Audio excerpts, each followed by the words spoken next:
श्री देवी शारदा,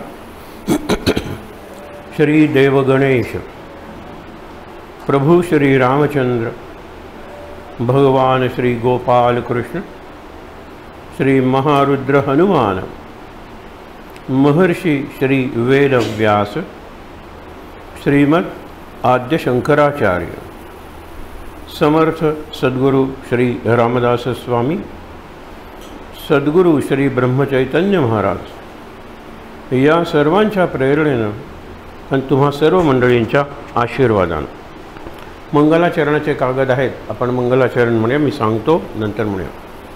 गणेश शारदा चैव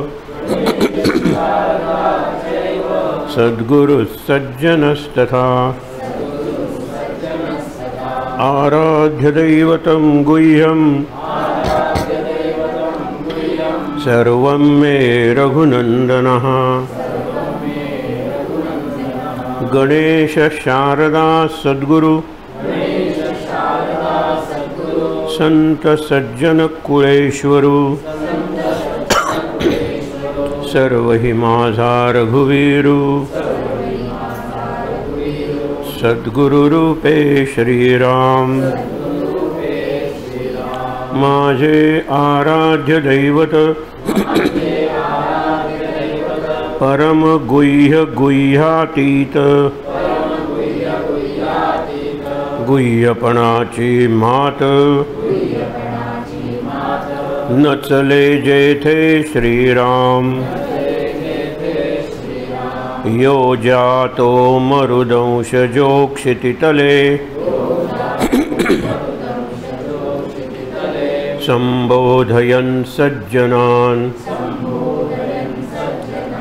ग्रंथं यो रचयन् सुपुण्यजनकम् श्रीदासबोधाभिधम् यः कीर्त्या पठनेन सर्वविदुषां स्वान्तापहारी सदा सोऽयं मुक्तिकरक्षितौ विजयते. श्रीरामदासो गुरुः.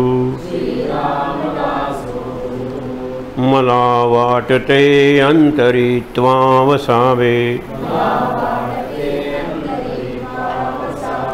तुझ्या दासबोधासी त्वा बोधभावे.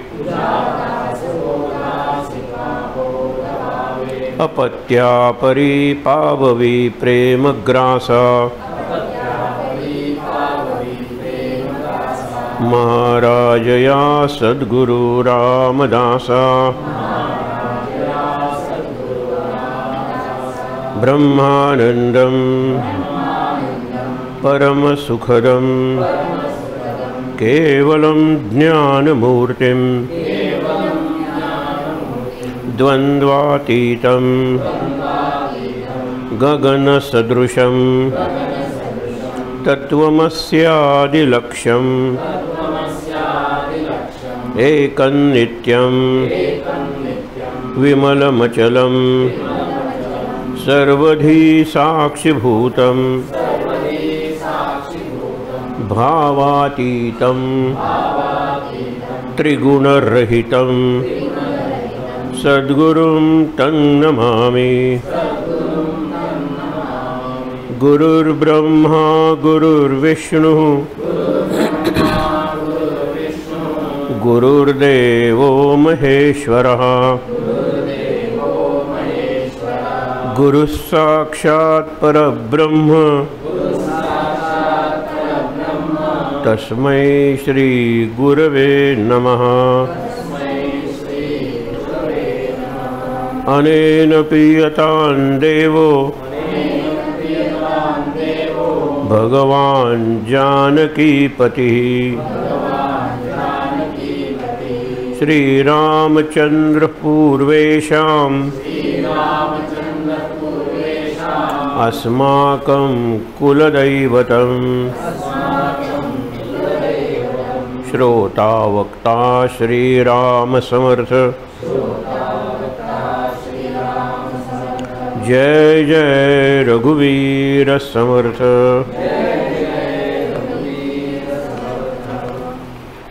सध्या आपला चालू आहे तो ज्ञानदशक चालू आहे आणि काल आपण बघितले पहिले 3 समास बघितले।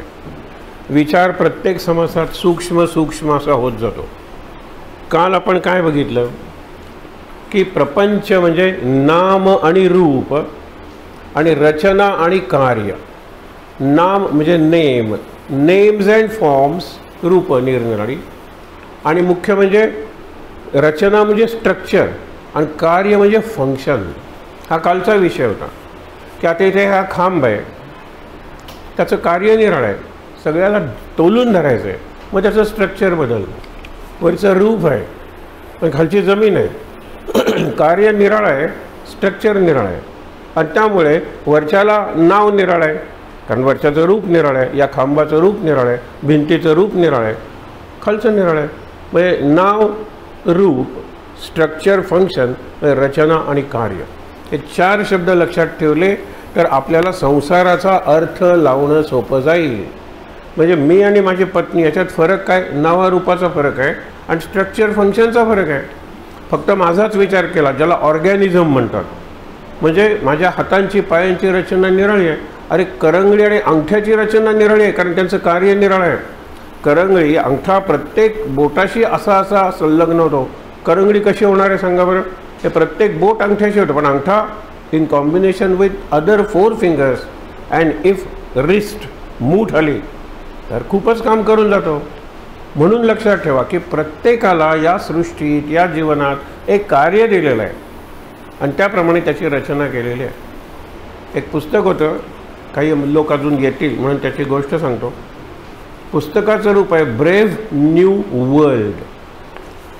1914 ते 1919 हे पहिलं महायुद्ध होतं। आपण महाराजांच्या चरित्रात बघितलं आहे की शेवटी महाराज विचारायचे युद्ध सुरू झालं का बघा, आणि युद्धाची चिन्हही नव्हती। लोक विचारायचे महाराजांना, तुम्ही कुठल्या युद्धाबद्दल म्हणताय? आतल्या युद्धाबद्दल का? नाही म्हणाले, ते तर रात्रंदिवस चालूच आहे बाहेरच्या युद्धाबरोबर, आणि हे युद्ध असं असणार आहे की राम रावण आणि कौरव पांडव यांच्यापेक्षा कितीतरी मोठं असणार आहे युद्ध, आणि त्याचे परिणाम सगळ्या जगाला भोगावे लागणार आहेत। महाराज गेले डिसेंबर 1913 आणि मे 1914ला पहिलं महायुद्ध सुरू झालं। महाराज ह्याच्याबद्दलच म्हणत होते, राम आणि रावण काय? रामाचे वानरं आणि रावणातले लंकेतले सैनिक, बस एवढेच होते लोक। कौरव पांडव, हे कौरव पांडव आणि त्यांचे मित्रपक्ष एवढेच होते, भारतच होता। पण इकडे जग असणार होतं, अमेरिका असणार होती, युरोपमधली राष्ट्र असणार होती, इंग्लंड, फ्रान्स, जर्मनी दोन्ही युद्धात एका अर्थाने विरोधातच होतं। जर्मनीमुळे दोन्ही युद्ध सुरू झाली असं म्हणायलाही हरकत नाही। पण लक्षात ठेवा सध्यासुद्धा युद्ध चालू आहेत, 2 युद्ध, एक आहे कुवेतचं चालू आहे, म्हणजे इराक आणि युक्रेनचं चालू आहे, रशिया आणि युक्रेन, आणि इकडे चालू आहे इस्रायल आणि बाकीचे अरब कंट्री। पण सगळं जग उभं आहे त्याच्यामागे। प्रत्येक देशाने कोणाला ना कोणाला तरी पाठिंबा दिलेला आहे। जवळचे जे देश आहेत त्यांनी आपले सैनिक पाठवले, त्यांनी शस्त्रास्त्र दिलेले आहेत, म्हणजे हे सुद्धा महायुद्धाचा भडका उडू शकतो। महायुद्ध कुठेही झालं तर त्याचे परिणाम जगाविरुद्ध सगळ्या जगाला भोगावे लागतात। म्हणून इथे मी जर सावध राहायचं असेल तर समजायचं हे सगळं जे जग दिसतंय ना ते अनित्य आहे, बदलतंय। हा टँक असला म्हणून काय, टँक 500 वर्ष टिकेल, पण नंतर आपली काही मंदिर आहेत ती काही 1000 वर्षांची मंदिरं, पण नंतर टिकणार काय? अरे ब्रह्मांडच जर नष्ट होणार आहे, हे दिसणारं ब्रह्मांड नष्ट झालं नसतं तर अनंत कोटी ब्रह्मांडाचा कन्सेप्ट झाला नसता। अनंत कोटी ब्रह्मांड म्हणजे प्रत्येक ब्रह्मांड आहे, त्याला जन्म आहे, त्याला जीवन आहे म्हणजे अस्तित्व, आणि त्याला मृत्यू आहे। मग ह्या ब्रह्मांडाला जर आहे तर मी एवढा कोण लागून गेलो? आपल्या जीवनात आपल्याला ह्या अवस्था दिसतात की जन्मलो, त्याच्यानंतर मी बाळ होतं, शैशव, शिशु, त्याच्यानंतर कुमार, त्याच्यानंतर किशोर, त्याच्यानंतर पौगंडावस्था ज्याला आपण म्हणतो ॲडल्टहूडच्या आधीची ॲडोलसंट, प्री ॲडल्टहूड, नंतर मी तरुण झालो, नंतर मी प्रौढ झालो, नंतर मी वृद्ध झालो, आणि आता मी मरायला तयार असलं पाहिजे। कारण दिस इज लॉजिकल कन्क्लुजन। प्रत्येक अवस्था निर्माण होण्यापूर्वी आधीची अवस्था जवळजवळ मेलेली असते. मी जवळजवळ का म्हणतो, कारण काहीतरी उरतं. लहानपण मरतं आणि मग सुरू होतं ते आपण म्हणूया की कुमारपण. कारण का, लहानपणी मूल घरात असतं, प्रोटेक्टेड बाय पेरेंट्स. कुमार झाल्यानंतर ते शाळेत जायला लागतं, स्वतःचं रक्षण स्वतःला करावं लागतं, काहीतरी बदल आहे. पण कुमार आणि बाळ याच्यात काही पूर्ण फरक आहे का नाही, आत काहीतरी कॉमन आहे. आपण आतला मेमरी म्हणतो. मग 40 वर्षानंतर ज्यावेळेला मित्र भेटतात, तो प्रसंग आपण अनेकदा बघितलेला आहे. मग तो विचारतो, तुझं नाव रमेश का रे? अरे तुझं नाव सुरेश का रे? आपण त्या शाळेत होतो का रे? म्हणजे इतके बदल त्यांच्या 40 वर्षात झालेले आहेत. 40 वर्षापूर्वीचे ते आणि आत्ताचे ते याच्यात खूप फरक झाला आहे. त्यांना डाऊट आहे. आणि नंतर म्हणतात, अरे आपण चौथीत एकत्र होतो का रे? हां, आपण चौथीत एकत्र होतो. मग चल ना जरा चहावर गप्पा मारूया. आता गप्पा मारताना त्यांना चौथीचं वर्ष आठवतं, चौथीचे शिक्षक आठवतात, त्या शिक्षकांची झालेली फजिती आठवते, काही शिक्षक चांगले, काही शिक्षक वाईट, हे सगळं आठवतं. म्हणजे एवढा बदल जरी झाला वरून, तरी आत काहीतरी न बदललेलं आहे. हे न बदललेलं आहे. इथे काय आहे? स्मृती न बदललेली आहे, बुद्धी न बदललेली आहे, कल्पनाशक्ती न बदललेली आहे. काळाचा ह्याच्यावरही परिणाम होतो. सगळ्यात स्मृती हे उदाहरण, या मेंदूचं सगळ्यात फंक्शन महत्त्वाचं काय तर स्मृती. आज आपली स्मृती आपल्याला दगा देते. आपल्याला आठवत नाहीत नंबर, आपल्याला स्वतःचा नंबर आठवत नाही. हे गाडीला मागे गोव्यात नावं दिलेली असतात. एकाने विचारलं, अशी नावं का देतात? अरे पार्किंगच्या वेळेला ओळखायला नको का गाडी? कारण एकाच रंगाच्या जर अनेक गाड्या असतील तर. नाही आमच्याकडे, अरे म्हणत तो तुमच्याकडे म्हणतोस त्यावेळेला तू 10 वर्षाचा होतास, आपण 5वीत एकत्र होतो, लक्षात आलं ना तुझ्या? मग अशा वेळेला गाड्या किती होत्या रे? गावात 4 गाड्या, आता 400 गाड्या, शहरात 4000 गाड्या. त्यातून ओळखण्यासाठी आणि थोडीशी पर्सनॅलिटी माझ्या गाडीला देण्यासाठी, माझी गाडी पर्सनलाइज करण्यासाठी नावं देतात. मुलांचं नाव देतात, देवाचं नाव देतात, शिवाजी महाराजांचं नाव देतात, काहीतरी नाव देतात, आयडेंटिटी.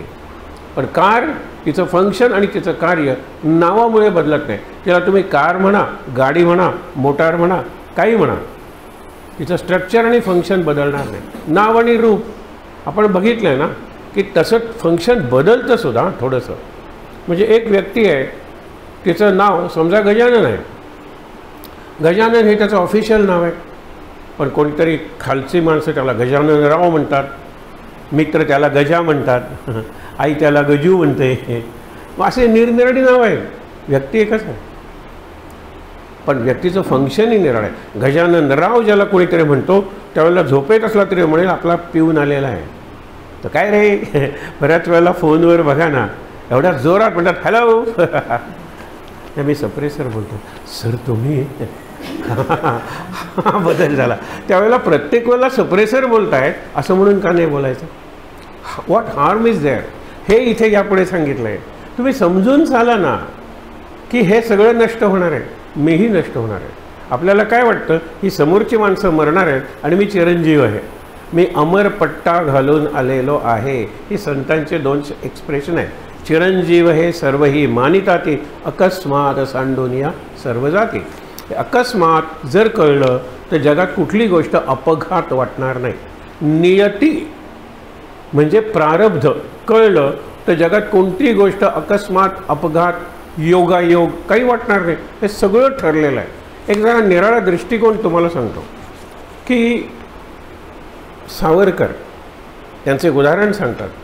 ते म्हणाले, मी तुम्हाला सांगतो, सध्याचे आपले संरक्षण मंत्री मेनन, त्यांचा बळी नेहरू घेणार आणि त्यानंतर जो संरक्षण मंत्री असणार तो महाराष्ट्रातला असणार. त्यावेळेला चीनचं युद्ध सुरू होतं आणि आपण त्यावेळेला इतके शांतताप्रिय होतो की आपल्या डिफेन्स प्रोडक्शनच्या कारखान्यात हे टाल्कम पावडर वगैरेचे कॅन्स, टिन्स, डबे बनवले जात होते. चीन केवढी तयारी करत होतं. आम्ही हिंदू चीनी बाई बाई याच्यातच रमलो होतो. आणि मेनन तर काय हेच होता, कम्युनिस्टच होता. चीन त्याचा मित्रच होता. त्याला जर विचारलं असतं भारत आणि चीन, विचार करून सांगितलं असतं बोथ, विचार करून. नाहीतर पहिलं चॉईस चायना. युद्ध सुरू झालं, युद्धात पराभव झाला, जास्त दिवस युद्ध चाललं नाही, पराभव झाला आणि त्यानंतर पहिल्यांदा काढलं कोणाला? मेननला काढलं. आणि दुसरं यशवंतराव चव्हाणांना नेमलं. त्या माणसाने जाऊन सावरकरांना विचारलं, 2 वर्ष आधी तुम्ही हे कसं सांगितलं? ते म्हणाले, एखाद्या व्यक्तीवर, एखाद्या विचारधारेवर किंवा एखाद्या देशासारख्या शक्तीवर तुम्ही जर सतत प्रेम केलं, सतत त्याचाच विचार केलात, तर पुढे जे घडणार ते तुम्हाला कळतं. आणि खरंच मेनन गेले आणि यशवंतराव, ते म्हणाले मेनन गेले हे एक लॉजिकली कळू शकेल, पराभव झालेला आहे, संरक्षण मंत्र्याला काढून टाका. पण महाराष्ट्रातला संरक्षण मंत्री जाणार आहे, ते म्हणाले मला दिसत होतं ते. आता उलटं बोलूया ना, दिसत होतं त्या अर्थी ते घडणार होतं, नाहीतर त्या दिसण्याला काय अर्थ आहे? त्या अर्थी ते घडणारच होतं. चीनबरोबर पराभव होणारच होता, त्यानंतर कृष्ण मेननला काढलं जाणारच होतं. आणि इतकंच नाही तर यशवंतराव चव्हाणांना नेमलं जाणारच होतं.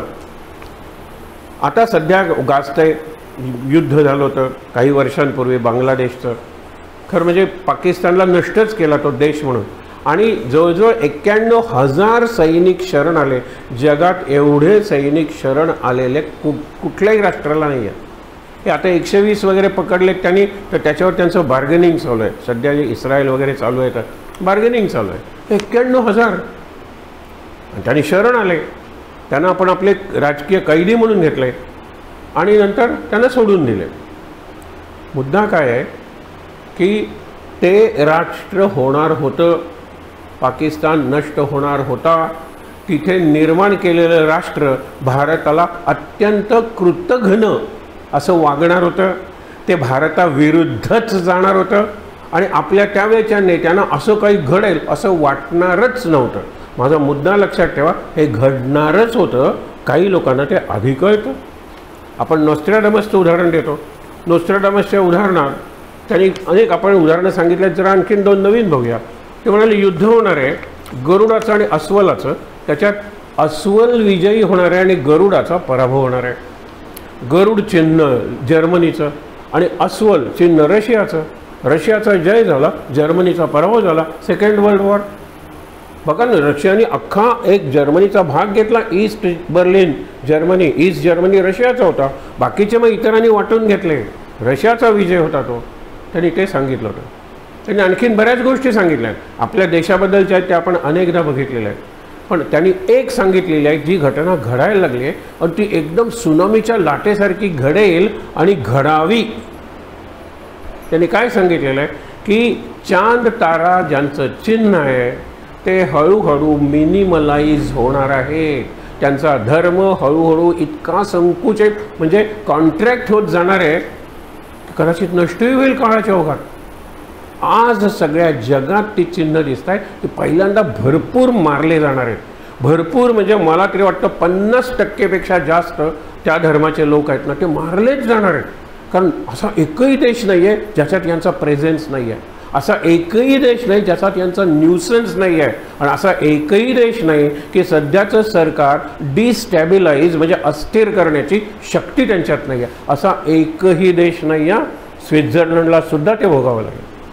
विचार करा तुम्ही. पण त्यांनी ते 16व्या शतकात सांगितलं की चांद तारा ज्यांचं धर्मचिन्ह असेल ते हळूहळू 21वे शतक सुरू झाल्यानंतर बारीक बारीक बारीक बारीक धर्म अगदी नावापुरता उरेल. जास्त बोलत नाही कारण आपला तो विषय नाही आहे. पण हे समजायचं म्हणजे ते घडणार असतं. आधी सांगितलं त्याला भविष्य म्हणता. पण भविष्य खरं झालं तर आपण म्हणतो ना, आता आज निरनिराळ्या ठिकाणी काउंटिंग चालू आहे. अनेकांनी अनेक पोल्स केलेले असतात आणि मी सांगितलेलं खरं झालं. अरे पण बाकी ज्यांचं खोटं झालं ना. पण एक लक्षात ठेवा, घडणार होतं ते यांनी आधी सांगितलं एवढंच. पण घडणार होतंच, ते बदलणार नव्हतंच. यांनी सांगितलं त्याच्या विरुद्ध असेल तर विरुद्धच घडणार होतं. यांनी सांगितलं तसं घडणार असेल तर तसंच घडणार होतं. यांनी सांगू नये की मला शक्ती आहे म्हणून मी तुम्हाला सांगितलं. त्यांचं पुढचं भविष्य चुकू शकतं. पण घडणार असतं ते घडणारच असतं. हे लक्षात ठेवा. बाबांचं प्रवचन मी आज ऐकत होतो, त्याच्यात त्यांनी किती उदाहरणं दिलेली आहेत आणि स्वतःच्या जीवनातली उदाहरणं दिलेली आहेत. आणि प्रारब्धाखाली काय काय येतं म्हणून त्यांनी सांगितलेलं आहे. प्रारब्धाच्या खाली त्यांनी जे सांगितलं नाही आहे पण त्यांना म्हणायचं आहे ते मी पुढचं सांगतो की मन, बुद्धी, चित्त आणि आत्मा प्रारब्धात येत नाही. मन येत नाही आणि आपण मनच कमकुवत करून टाकतो. आणि मन म्हणून मन आणि बुद्धी निराळा आपण का करतो समजण्यासाठी की बुद्धीचा उपयोग करून मनावर नियंत्रण आणा. मनावर नियंत्रण आणल्यानंतर तुमच्या जीवनातल्या कोणत्याही परिस्थितीला तुम्ही हसतमुखाने तोंड द्याल आणि त्याला अध्यात्म म्हणतात.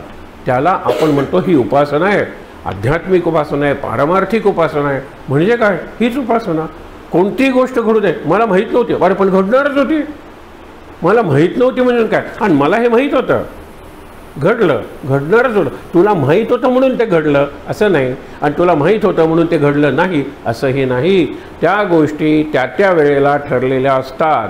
म्हणून मी अगदी बेसिकली जाऊन तुम्हाला सांगतो, हा विचार मला खूप उपयोगी पडलेला आहे. आत्ता आपल्या सगळ्यांचे श्वास चालू आहेत ना, बरोबर? या श्वासावर स्टॅम्प मारलेला आहे कुठला?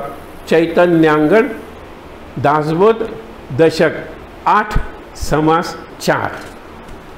नाहीतर आपण पोचलोच नसतो इकडे. ते काही जणांचे श्वास बाहेर होते, ते जरा उशिरा पोचले. तिथून पुढच्या श्वासांवर मुद्रा उठत आहेत, पण ॲम आय अवेअर? हा सगळ्यात महत्त्वाचा प्रश्न आहे. इथे तू स्वतंत्र आहेस. प्रारब्धातलं स्वातंत्र्य काय? माझे श्वास चालू आहे, पण माझं लक्षच नाही तुमच्या ह्याच्याकडे. मी ऐकणारच नाही तुम्ही काय सांगता ते, मी पटवून घेणारच नाही तुम्ही काय सांगता ते, असं तुमच्यापैकी प्रत्येकजण म्हणू शकतो. म्हणून मी श्वास शब्द वापरला. श्वासावर माझ्या शब्दांची मुद्रा पडते, पण तुमच्या मनात जर दुसरे विचार असतील तर माझे शब्दच तुम्हाला ऐकू येणार नाही. तुमचं मन जर हा विचार स्वीकारायचंच नाही असं ठरवलेलं असेल, देव नाहीच असं जो म्हणतो, त्याच्याशी काय वाद घालणार आहात तुम्ही? कारण देव आहेत म्हणून तुम्ही दिलेले प्रत्येक सबूत, पुरावे तो नाहीच म्हणणार आहे, नाहीच. If he is not convinced, त्याला कन्व्हिन्स करायला जाऊ नका, वेळ घालवू नका.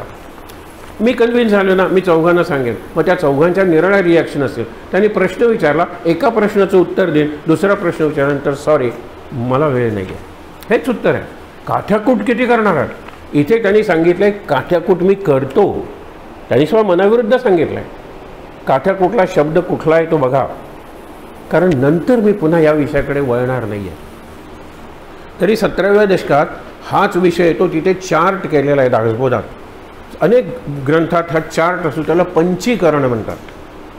इथे मोठा विषय तुम्ही प्रत्यक्ष वाचा, वाचून समजून घ्या.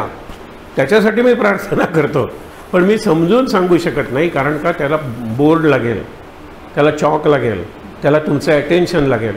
आणि मला विचारलं तर त्याच्यात तुमचं आणि माझं वय निदान 10 वर्षांनी कमी लागेल, की ज्यावेळेला ग्रास्प चांगली असेल तर. आणि ह्याच्या विना काही अडलेलं नाही. हे ज्यांना माहीत नाही, पंचीकरण हा शब्द माहीत नाही, त्या झोपडपट्टीतल्या मुलांना, बायकांना मुलं होतात, बरोबर? हे सगळी कुत्री वगैरे, कुणाचं नडलं आहे? पंचीकरण माहीत नाही म्हणून कुणाचं नडलेलं आहे? आणि मी सांगतो माझंही नडलेलं नाही आहे. तुम्ही फार माथापच्ची करू नका. आत्ता ऐकतोय, वाचतोय तेवढंच समजून घ्या. म्हणून महत्त्वाचा सिद्धांत जो आहे तो हा आहे की घटना घडणारच असतात, टळत नसतंच. आणि जे टळण्यासारखं असतं त्याला अटळ म्हणतच नाही. गुरु म्हणतो मी तुमचं काहीही टाळू शकत नाही, हां, पण तुम्ही मला कवटाळा ना. टाळणे आणि कवटाळणे 2 क्रियापद आहेत. टाळणे म्हणजे टू अवॉइड, आणि कवटाळणे म्हणजे टू एम्ब्रेस, टू हग. तुम्ही नामाला कवटाळून का नाही बसत? मग गोष्टी आल्या काय किंवा न आल्या काय टाळ. एक उदाहरण तुम्हाला देतो. हल्ली निरनिराळ्या रोगांचे पेशंट्स आहेत. पेशंट्स बऱ्यापैकी वाचन करतात आणि त्यांना कळतं की जीवनात घडलेलं आहे. ते इतक्या सुंदर प्रकारे त्या रोगांचा स्वीकार करतात, त्या रोगांशी फाईट करतात, आणि त्यांची पुस्तकं येतात. मराठीत दर महिन्याला मला वाटतं 1-2 पुस्तकं येत असतील की होय मी माझ्या कॅन्सरबरोबर कसा लढलो, मी माझ्या एड्सबरोबर कसा लढलो, मी माझ्या दोन्ही किडनीज फेल झाल्या होत्या कसा लढलो. सध्या एक कुमार आहेत, साधू आहेत, त्यांचे सतत शॉर्ट्सवर सांगत असतात, 1-1 मिनटं ते बोलत असतात. वृंदावनला आहे, पहाटे 2ला ते उठतात आणि चालायला लागतात. त्यावेळेला रस्त्यावर हजारो लोक त्यांचं दर्शन घ्यायला, कारण त्यांना ते देवाचा अवतारच समजतात. त्यांची मांडणी हे आपण मांडतो तशीच मांडणी आहे, आपण सांगतो तीच उदाहरणं ते देतात. त्यांच्या सतत बोलत असतात, लोक येत असतात, नमस्कार करत असतात, कोणी प्रश्न विचारतात, कोणी हे मला आता खूप बरं वाटतंय, आणि नाम घ्या. ते राधेचं नाम घ्यायला सांगतात, कारण वृंदावनात आहेत म्हणून. आपण रामाचं नाम घ्यायला सांगूया ना. ज्यावेळेला 2ला ते जातात ना, त्यावेळेला खरंच किती लोक असतात. त्यांना साष्टांग नमस्कार काय रस्त्यावर घालतात, तेही त्यांना लवून नमस्कार करतात. त्यांना दोन्ही किडनीज नाही आहेत. इथे त्यांनी काहीतरी किडनी डायलिसिससारखं एक यंत्र लावलेलं ते दाखवतात. काढून किती वर्ष मी जगतोय. एका किडनीवर एक पंतप्रधान झाला आपल्या देशाचा, एका लंगवर एक गायक आयुष्यभर गाऊन गेला, ज्याला आपण अमर केलेलं आहे. 100वे वर्ष चालू आहे त्या गायकाचं. गायक गेले, कुमार गंधर्व, पण आहेत ना. अरे काय 2-2 दिले देवाने, काही नडत नाही. दोन्ही गेलं ना तरी सुद्धा हे उदाहरण आहे. तो राधा रानी मुझे जिंदा रख रही है, तुम लोगों के लिए और मेरे लिए. मेरा प्रारब्ध आहे, जोपर्यंत माझं प्रारब्ध आहे तोपर्यंत मला जगावंच लागेल. माझी एकच इच्छा आहे, चालता चालता पडावं आणि वृंदावनात मरावं. मी दुसरीकडे कुठेही जाते. तेजस्वी आहेत ते. मला सांगायचं काय, दोन्ही किडनीज नहीं है. आम्ही डायलिसिस म्हणाले, डायलिसिस करते हैं, विज्ञान ने जो दिया है वो करेंगे. पण डायलिसिस झाले काय करायचं, दोन्ही किडन्या रडत बसणार नाही. उलट कुणी सहानुभूती दाखवायचं तर ठीक आहे ना, कटकट नाही, 2 किडन्या नाहीतच आहेत मला. बी पॉझिटिव्ह. आणि म्हणून शेवटचं मी तुम्हाला सांगतो की शाप आणि वरदान, आपण मागे बोललो होतो रामायणाच्या वेळेला, पण शाप आणि वरदान देहापुरतेच आहेत. वरदान तुम्हाला वाटेल की नाही नाही अभ्यास केलास तर पास होशील, हे काही वरदान आहे? खूप अभ्यास करो, अच्छे मार्क्स मिलेंगे, हे काही वरदान आहे? अभ्यास कोण करणार आहे? शरीर करणार आहे? नाही, मन. मन वरदान जर प्रत्यक्षात गेलं आणि शाप आहे ना तो मनाकडे आपण ट्रान्सफर करतो. स्त्रीच्या बरोबर एकांतात येशील तेव्हा मरशील. त्यांनी ते इतकं मनावर घेतलं होतं. ऋषींचा शाप आहे आणि ऋषी हरिणाच्या रूपात हरिणीशी एकत्र येत होता. त्यावेळेला मी त्याला मारलं, बापरे. आणि तो किंदम ऋषी त्यांनी शाप दिला. कुणाला? दशरथा. त्यांनी द्यायला पांडूला दिला, पांडूला शाप दिला. आणि पांडूने तो इतका मनावर घेतला की तो दोन्ही नकोच, तो मोह म्हणून तो रानात आला. कुंती म्हणाली, माझं माझ्या मनावर नियंत्रण आहे, तुमच्या जवळ काय आमची सावली सुद्धा तुम्हाला शिवणार नाही. आणि माद्री आहे ती माझ्या अधिकारात आहे.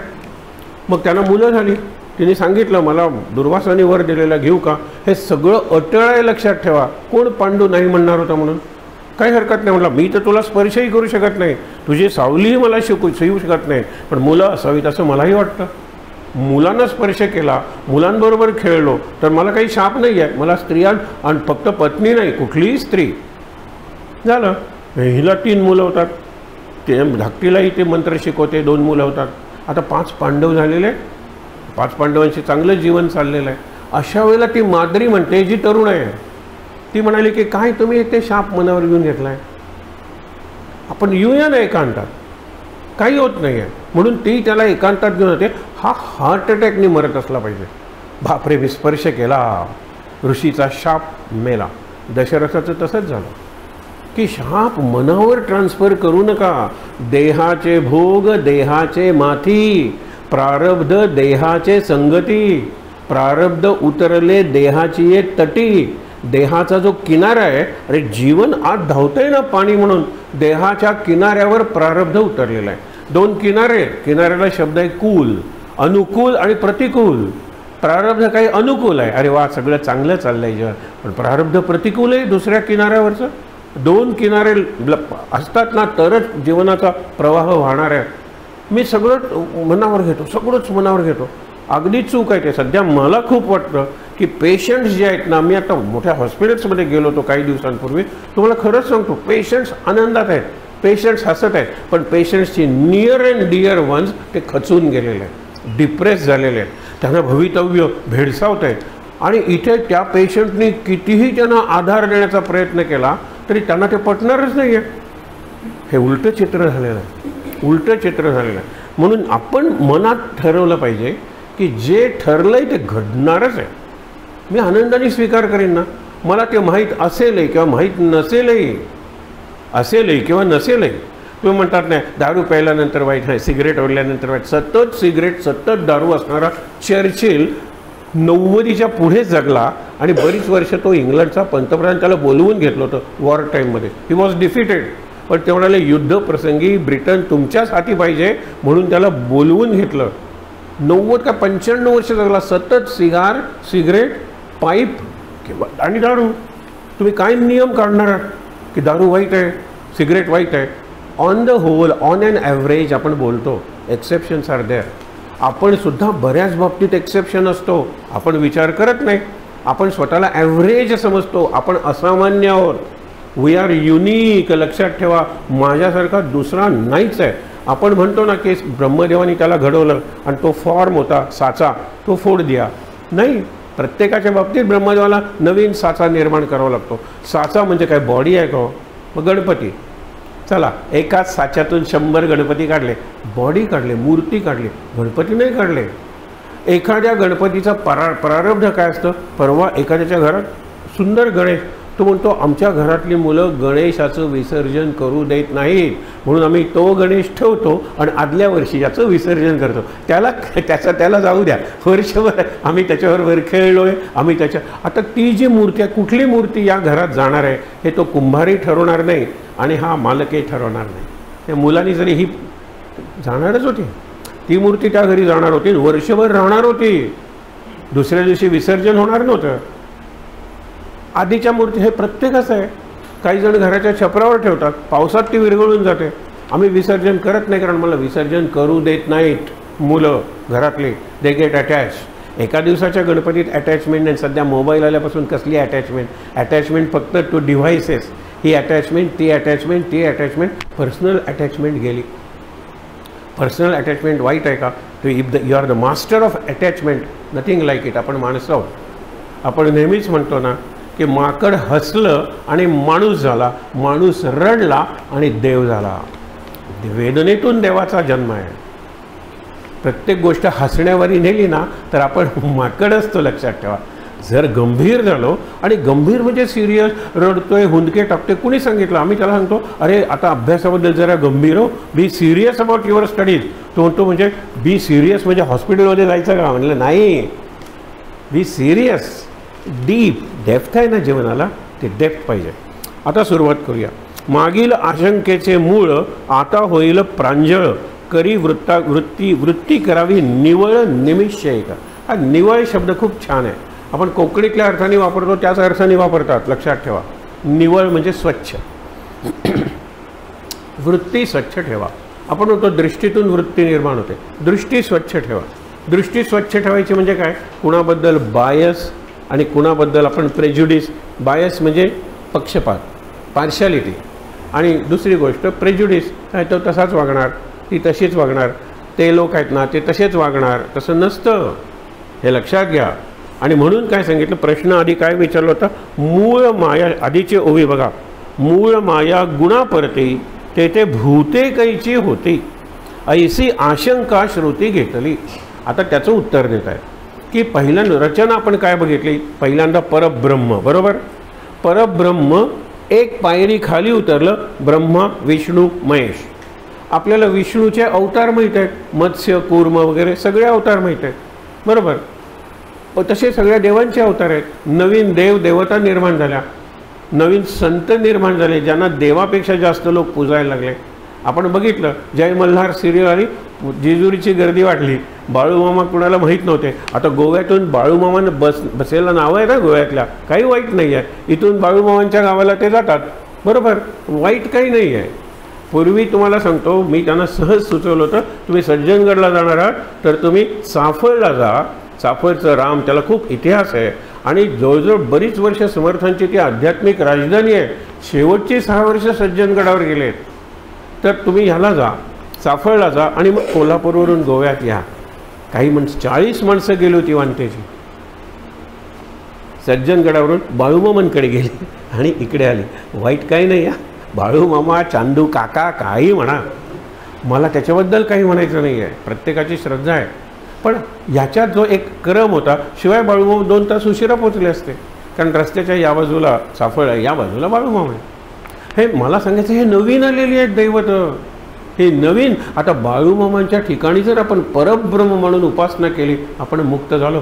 तेवढी शक्ती त्या बाळूमामांच्यात आहे, कारण ते संत आहेत. संत म्हणजे व्यक्ती नाही, संत ही एक अवस्था आहे.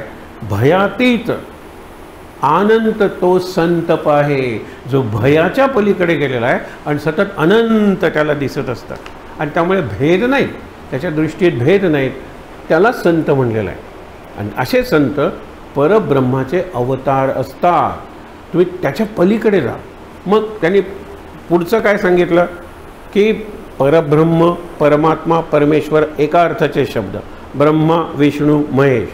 त्याच्यानंतर पंचमहाभूत आणि त्रिगुण ही अष्टधा प्रकृती, हा शब्द पुढे येईल, या कदाचित येणार नाही पण पुढे आहे.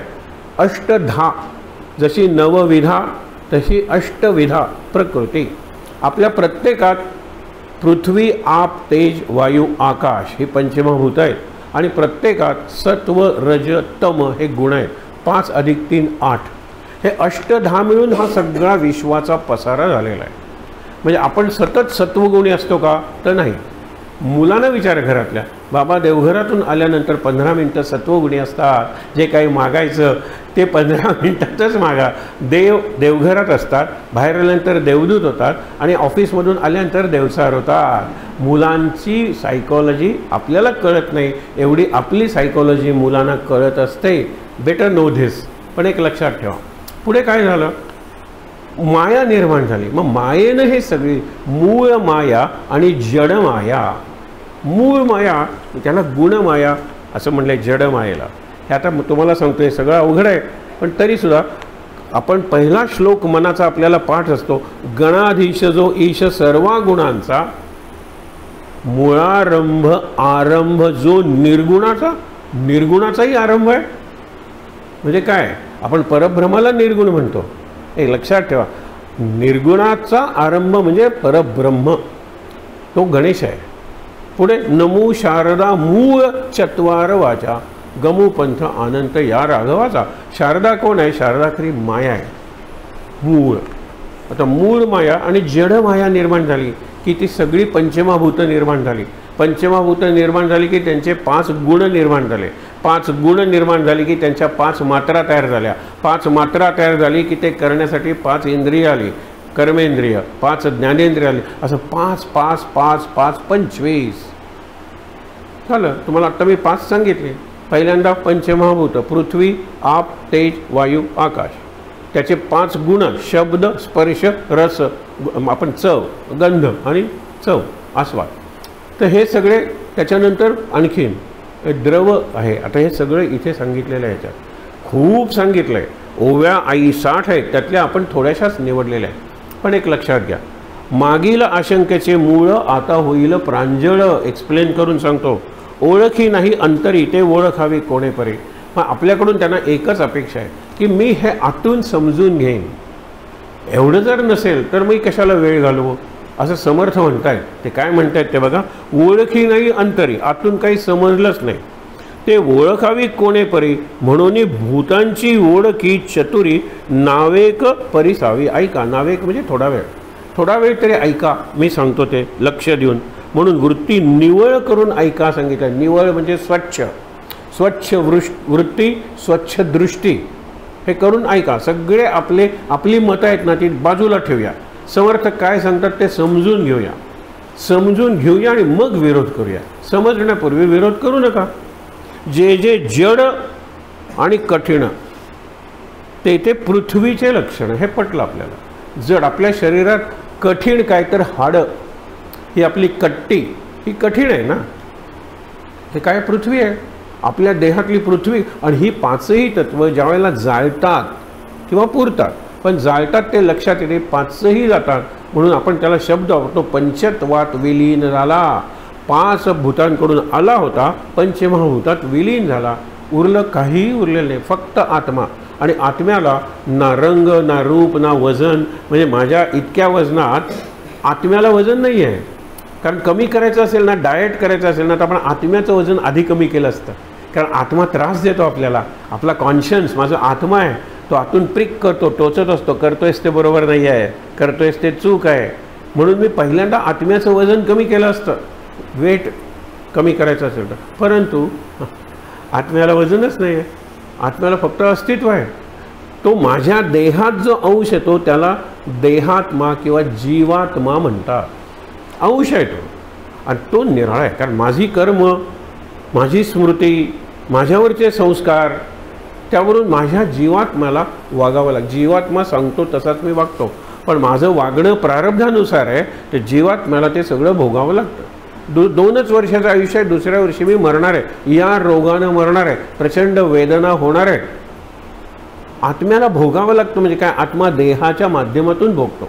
एरवी आत्मा भोग वगैरेंच्या पलीकडचा आहे. आणि म्हणून इथे काय सांगितलं आहे त्यांनी, जे जे जड आणि कठीण ते ते पृथ्वीचे लक्षण. आता पुढच्या समासात ही उदाहरणं पुढे दिली आहेत म्हणून मी आत्ता जास्त सांगत नाही. पृथ्वीचं लक्षण मृद आणि ओलेपण तितुके आप. मृद आणि मऊ म्हणजे आपल्या शरीरातलं पाणी आणि रक्त. आपल्या शरीरात 66% वॉटर आहे, पाणी, आणि बऱ्याच प्रमाणात रक्त आहे. रक्त आणि पाणी हे आपल्या शरीरातलं जलतत्व आहे. जाळतात त्यावेळेला जलाची वाफ होते, रक्ताची सुद्धा वाफ होऊन जाते. पुढे आता हे मांस आहे आपलं, मांस ते थोडंसं घन आहे, सॉलिड, ते पृथ्वी तत्व आहे. आणि थोडंसं मांस हे इलॅस्टिक आहे, मऊ आहे, पण तर ते जलतत्व आहे. पुढे जाऊया आपण. जे जे उष्ण आणि सतेज ते ते जाणावे तेज. जे गरम आहे आणि तेजस्वी आहे ते तेज म्हणजे अग्नी येतो, हे पुढे सांगावे. त्याच्यानंतर आता वायू ही सहज निरोपे झालं. वायू म्हणजे काय, चैतन्य आणि चंचळ. जो सतत चेतन आहे त्याच्यामुळे आपण चैतन्य आहे ना आपल्याला. आपण जगतोय कशामुळे, हो वायू बेसिक आहे तो वारा ना. श्वास थांबला की सगळंच थांबलं ना. एवढा मोठा बुद्धिमान आहे, श्वास थांबला थांबलं, जीवन थांबलं. म्हणून काय, चैतन्य आणि चंचळ तो हा वायूची केवळ. शून्य म्हणजे अवकाश. त्याने आकाश शब्द वापरला आहे तिथे, दोन्हीकडे आकाश आहे म्हणून समजण्यासाठी आपण शून्य वापरलं. शून्य म्हणजे स्पेस, पोकळी, आणि आकाश म्हणजे काय, पोकळीच आहे पण दिसतं ते आकाश आहे, आणि त्याच्याही पलीकडे अवकाश आहे. आपण शब्द वापरतो अवकाश इज अ स्पेस. अवकाशाचा रंग डार्क ब्लॅक, आकाशाचा रंग निळा. कारण आकाश मला दिसतं पण सगळंच दिसतं, कुठे दिसतं, अंधार आहे पुढे. स्पेस म्हणून सांगितलेलं आहे. स्पेस म्हणजे काय, आकाश जाणावे, पोकळी. ऐसी पंचमहाभूते ओळखी धरावी संकेते.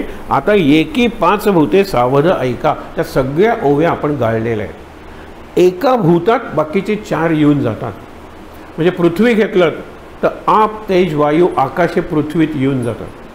तुम्ही म्हणता कसं शक्य आहे.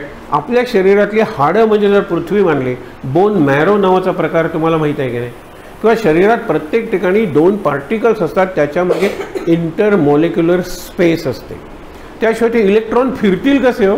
प्रत्येक कणात इलेक्ट्रॉन फिरत असतात, त्याचा अर्थ स्पेस आहे, पोकळी आहे. 2 कण म्हणले ना तर किती घट्ट ठेवले ना तरी त्याच्यात स्पेस असलीच पाहिजे. 2 कण पूर्णपणे एकरूप झाले ना तर 2 राहतच नाहीत. मी विठ्ठलच झालो असे तुकाराम म्हणतात. त्यावेळेला तुकाराम आणि विठ्ठल असे दोघेजण नसतात, पण तोपर्यंत द्वैतच आहे. आणि त्यामुळे काय की त्यांनी समजून सांगायचं असेल तर हे पहिलं बघा, चैतन्य आणि चंचळ त्याच्यात झाला. तर मी तुम्हाला एकच सांगत होतो की आपल्या शरीरातली हाडं किंवा शरीरात हाडं म्हणजे काय आहे, लाकूड आहे. आपण त्याला म्हणतो, एका अर्थाने लाकूडच म्हणतो. आम्ही नेहमीच म्हणतो की हल्ली टच वूड म्हणतात. वूड कुठेही नाही हो, प्लास्टिक वगैरे आहे सगळीकडे. हे मात्र त्यातल्या त्यात वूड आहे, कारण स्कल इज वुडन. आपण म्हणूया नाही, स्वतःच्या किंवा दुसऱ्याच्या डोक्याला टच वूड हात लावा. दुसरं कुठे लाकूड दिसतंय तुम्हाला, फार रेअर झालेलं आहे लाकूड. म्हणून तुम्हाला सांगतो की ज्या वेळेला आपण एका भूतात 4 भूत किंवा एका महाभूतात उरलेली 4 महाभूतं बघायची. हा चार्ट केलेला आहे सगळीकडे. 17वा दशक आणि 4था काहीतरी समास आहे. सगळा चार्ट दिलेला आहे. तो तर आपण त्यावेळेला पूर्णपणे बघायचा, ओव्हरऑल बघूया. कारण तो अभ्यास करायचा आहे आणि अभ्यास करून समजलं नाही तरी पुढे जायचं आहे. काही तशी आवश्यकता नाही आहे, हे लक्षात घ्या. ज्ञानमार्गी आहेत ना, त्यांना ज्ञानाच्या दिशेनं अभ्यास करायचा आहे. त्यांना हे दशक महत्त्वाचेच आहेत, ते समजून घेतलेच पाहिजेत. आपण काय बघत होतो की पृथ्वीमध्ये आप आलं, पाणी, शरीरात पाणी आहे, पृथ्वी, हाडं द्या, त्याच्यामध्ये स्पेस, आकाश आहे, त्याला वजन आहे. म्हणजे अग्नी, कुठली गोष्ट जाळली की अग्नी निर्माणच होतो, अग्नी आहे. आणि मुख्य म्हणजे नंतर राख होणार आहे, म्हणून पृथ्वी, माती आहे. म्हणजे एका त्या महाभूतात बाकीची 4 महाभूतं येऊन जातात. मग अशी किती महाभूतांची कॉम्बिनेशन आणि परमिनेशन होतील बघा. म्हणून आपले स्वभाव निराळे आहेत. आपल्यात पंचमहाभूतं तीच आहेत. मागे तुम्हाला एक गमतीदार प्रसंग घडलेला सांगितला होता. आजोबा बसलेले आहेत, फिरून आलेले आहेत आणि त्यांना तासभर तरी आता बसावं लागणार आहे. कॉलेजला जातोय एक तरुण, सहज गमतीत, आजोबा कशी आहे प्रकृती, बस रे इथे. आता तो बसला. मग ते अर्ध्या मिनिटात सुटायचं ना. ते सांगतात आता प्रकृती, तू शब्द व्यवस्थित, प्रकृती ही 18 असते. पृथ्वी, आप, तेज, वायू, आकाश ही पंचमहाभूतं. आणि सत्व रज तमो हे गुण हे कळले ना तुला. आता सांगतो माझ्यातले पृथ्वी तत्व म्हणजे हाडं, हल्ली म्हातारपणी हाडं काही नीट राहिलेली नाही आहेत रे. प्रकृती कशी विचारलेस तुला खरंच सांगतो. हां, पृथ्वी आप पाणी. आता काय रे झोपलं तर उशीवर सगळ्यात गळलेलं असतं, हे गळलेलं असतं. आता पाणी डोळ्यातून सतत पाणी वाहत असतं. आता पाणीसुद्धा शरीरातलं नीट नाही आहे रे. तू विचारलेस प्रकृती कशी आहे. थांब पुढचं सांगतो. अरे बापरे, पुढे तो ते आजोबा बसलेले दिसल्यानंतर तो दुसऱ्या मार्गाने जायचा आणि तिथे दुसरे आजोबा असतील तर सरळ तो कॉलेजला दांडी मारायचा. तो म्हणाला आजोबांची मी भीती घेतलेली आहे. या कुठेतरी वाचतात आणि काहीतरी सांगत राहतात, बोर करत राहतात. हां, पण आपण जर हे समजून घेतलं ना की 5 ही महाभूतं आणि 3 गुण आणि प्रत्येकाचं कॉम्बिनेशन निराळं असतं. प्रत्येकात 3 गुण असतात. हां, ज्या जास्त प्रमाणात असतो ती गुणी प्रकृती म्हणतात. म्हणजे ज्याच्यात तम जास्त आहे, आळस जास्त आहे, तो म्हणून चुका जास्त करतो, हिंसा करतो, ज्ञानाशी ज्याला नको संगत करावीशी वाटते, हा तामस आहे. आता माझ्यात प्रत्येकाच्यात तामस आहे, आळस प्रत्येकाच्यात आहे. पण ज्याच्यात 60% जास्त आळस भरलेला आहे त्याला तामस म्हणायचं. मग थोडा आळस आहे, थोडं काम करावं असं वाटतं, त्याला राजस म्हणायचं. आणि विशेषतः जास्तीत जास्त कामच करत राहतो, तो स्वतः खूप कटकट करतो स्वतःला, इतरांना कटकट कटकट ती होत राहते, ही रजोगुणी व्यक्ती आहे. आणि सत्वगुणी शांत असते. सत्वगुणी साक्षी होऊन सगळ्या जीवनातल्या इतरांच्या जीवनातल्या घटना पाहत असते. सत्वगुणी डीप असते, खोल असते. आणि सत्वगुणी संत असतात, संत प्रकृतीचे लोक असतात. हे समजून घ्या. पुढे जाऊया ना. चैतन्य ऐसी पंचमभूते ओळखी धरावी संकेते. आता एकीभूते 5 भूते कशी असतात ते नंतर ऐका. पंचभूतिक ब्रह्मगोळ हे ब्रह्मांड आहे ना ते पंचभूतांनी भरलेलं आहे. जेणे कळे हा प्रांजळ दृश्य सांडून केवळ वस्तूचं पावी. वस्तू म्हणजे आत्मवस्तू. इथे वस्तू शब्द म्हणजे आत्मा शब्द वापरा. हे सगळी इंद्रिय आहेत ना त्याच्या पलीकडे जाणं. तुम्हाला सांगतो MRI, पेट स्कॅन हे निरनिराळी यंत्रणा लिहिलेत, एक्सरे किती मागे पडला. त्याच्यातही सापडणार नाही ना ते खरे आपण आहोत. आता ह्या वाक्यावर तरी विचार करा. एक्सरेवर तुम्हाला सांगतो बाहेर माझे डोळे असे आहेत, तुमचे तसे आहेत वगैरे दिसतात. एक्सरेत कुणाचं काय कळून येतो. एक्सरेत मला माझं हाडं कळत नाही, कारण एक्सरेला बाकीचे फीचर्स नाही आहेत. आता कवटीचा एक्सरे माझा आणि तुमचा काय निराळा असणार आहे सांगा बरं. जरी आपल्या कवटीत निरनिराळे विचार आहेत, आपल्या या कवटीत skull, in our skull different thoughts, different ideas, vicious plans, designs, dangerous designs सगळं आहे. पण मी जर एक्सरे बघितला तर तुमचा माझा सारखाच आहे, काही फरक नाही आहे.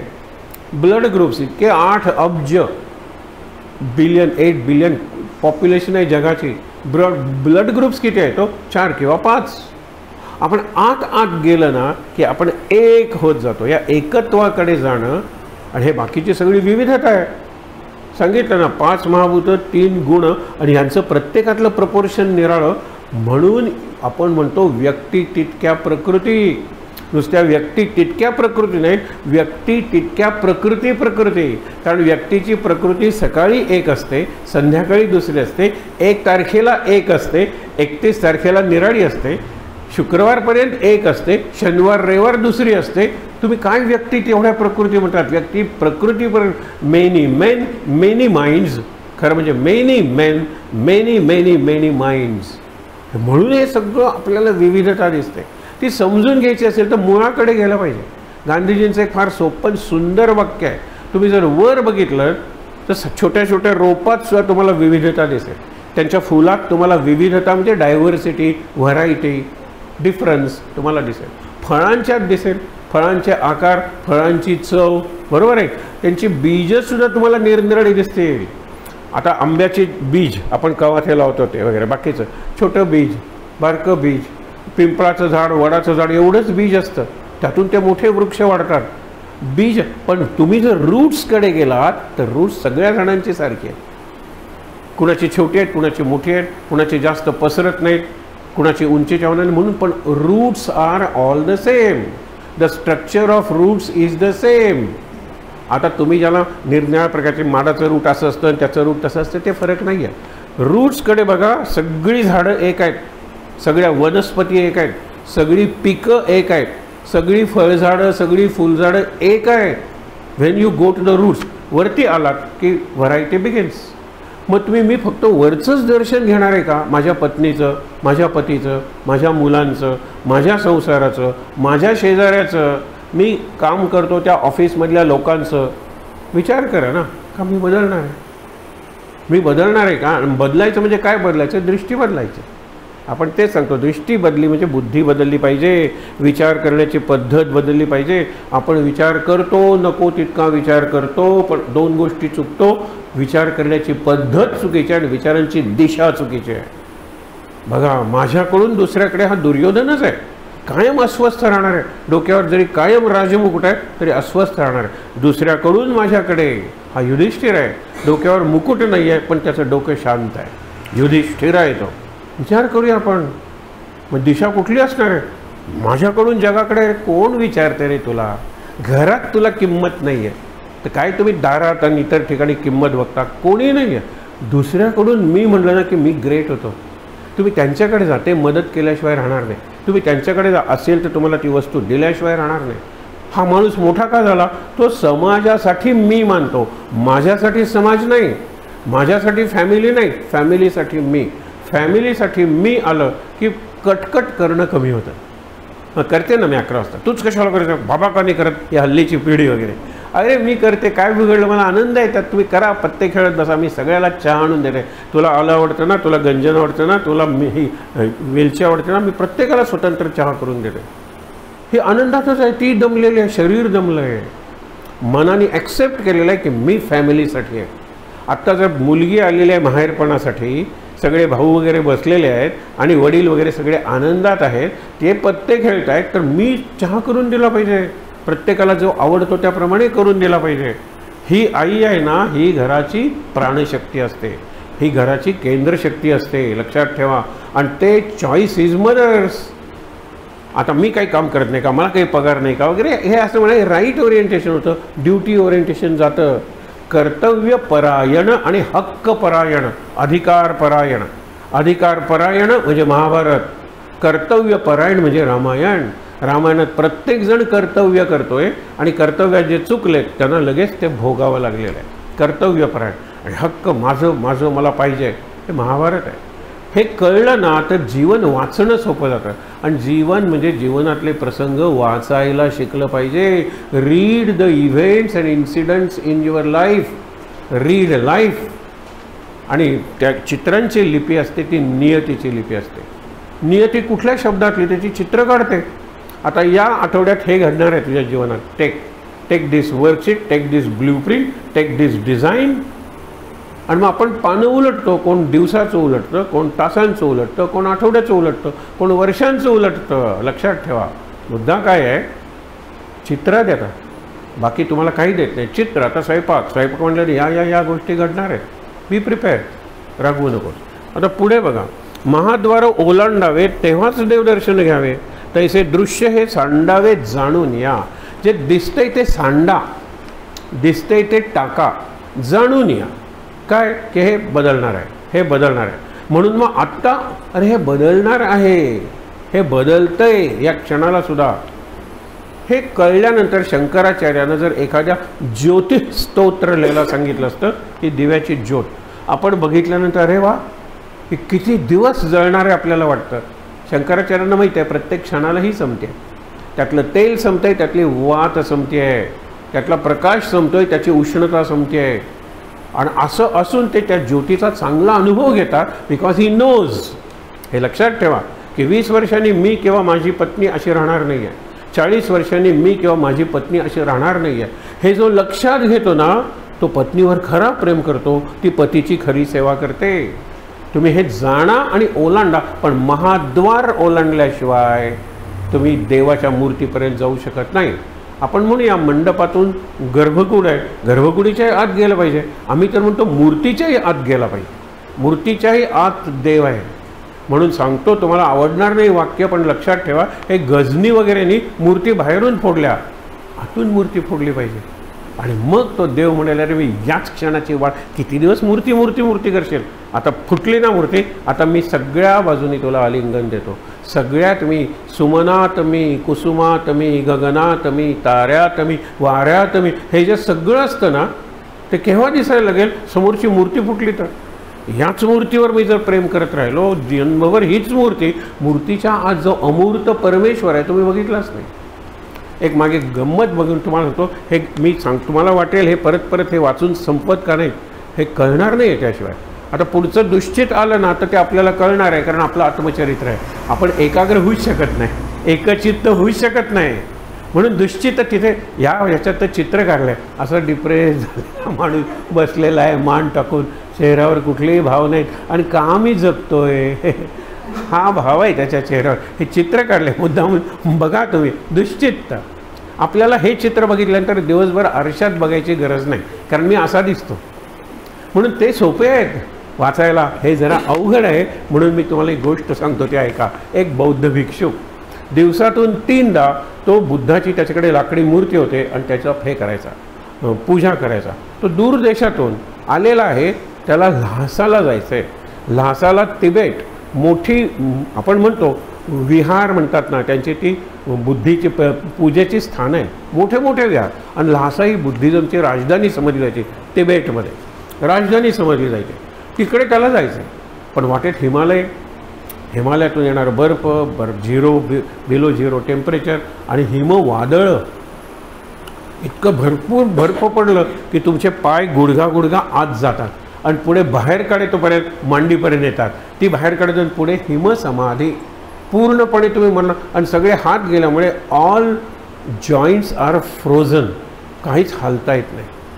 अशा वेळेला एक साधू म्हातारा या बुद्ध भिक्षूपेक्षा जात असतो, आणि त्याला काही, म्हातारा असल्यामुळे काही करता येत नाही. फक्त त्याचा जो तांबडा फ्लॅग असतो तो फक्त दिसत असतो, तो त्या हालत असतो. अरे तिथे कुणीतरी आहे, बघितलं तर काय, त्याचे फक्त नाक वर राहिलेलं आहे, आणि हा साधू खाली बर्फाच्या मरणार आहे कोणत्याही क्षणी. त्या झेंड्यामुळे हा तिकडे गेला. तो त्याला बाजूला हे सगळं करतो आणि म्हणतो की मी तुम्हाला मसाज करतो, प्रत्येक बोटाला मसाज करतो, हे करतो ते करतो. आणि त्याचं सगळं सर्क्युलेशन परत सुरू होतं. तोपर्यंत बर्फाचं वादळ वगैरे थांबतं, आणि हा साधू त्याला नमस्कार करतो, आज तुझ्यामुळे मला जीवन मिळालं. तो म्हणाला, तुमच्यामुळे मला मिळालं, कारण तुमचा मसाज करत होतो म्हणून माझे सांधे फ्रीज झाले नाहीत, नाही तर माझे फ्रीज व्हायला लागले होते. तुम्हाला इकडे मसाज करतोय, तिकडे मसाज करतोय, इकडे हे करतोय, त्यामुळे मी जिवंत राहिलो. तुमच्यामुळे मी जिवंत राहिलेलो आहे. तो म्हणतात, तुझ्यामुळे मी जिवंत राहिलेलो आहे. ठीक आहे, ती शक्ती आपल्याला दोघांनी इथे भेटवायला कारणीभूत झाली, आपण दोघांना दिला. आता पुढे हा भिक्षू पुढे जातो, वादळ पुन्हा येतं बर्फाचं, आणि तो म्हणतो की आपण आता मरणार, तिथे कोणीही नाही आहे, तिकडे त्यांनी तरी वाचवलं, आता मरणारच. मग काय करायचं म्हणला, काहीतरी अग्नी, त्याच्याकडे सगळं साहित्य आहे, प्रवास काही दिवसांचा आहे म्हणून सगळं साहित्य आहे. तो करतो, म्हणाला लाकूड पाहिजे, त्याला लाकडात दिसतं तिथे. नंतर तो त्या लाकडाचे तुकडे करतो, नंतर काही करून तिथे ज्वाल करतो, अग्नी निर्माण करून हात वगैरे शेकतो. आणि जेव्हा जीव येतो, वादळ थांबतं, तो म्हणतो आता शांतपणे आपण बुद्धाची पूजा करूया, लक्षात ठेवा. आणि मग त्याच्या लक्षात येतं की आपण लाकूड जे फोडलं ती बुद्धाची मूर्ती होती, लाकडी मूर्ती होती ती.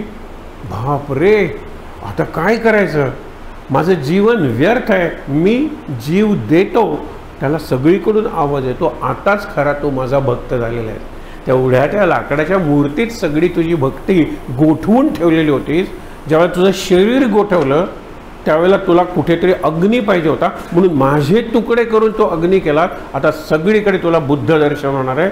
हा बुद्धाचा क्षण आहे, ज्यावेळेला आपण बुद्ध एनलाइटन्ड होतो ना, तो क्षण आहे. आणि मग त्याला बरं वाटलं, आणि मग तो म्हणतो की आता मूर्तीची पूजा करणारी सगळीकडे बुद्ध आहे. आणि मग त्याची दृष्टी बदलली, आणि दृष्टी बदलली की वृत्ती बदलते, वृत्ती बदलली की कृती बदलते.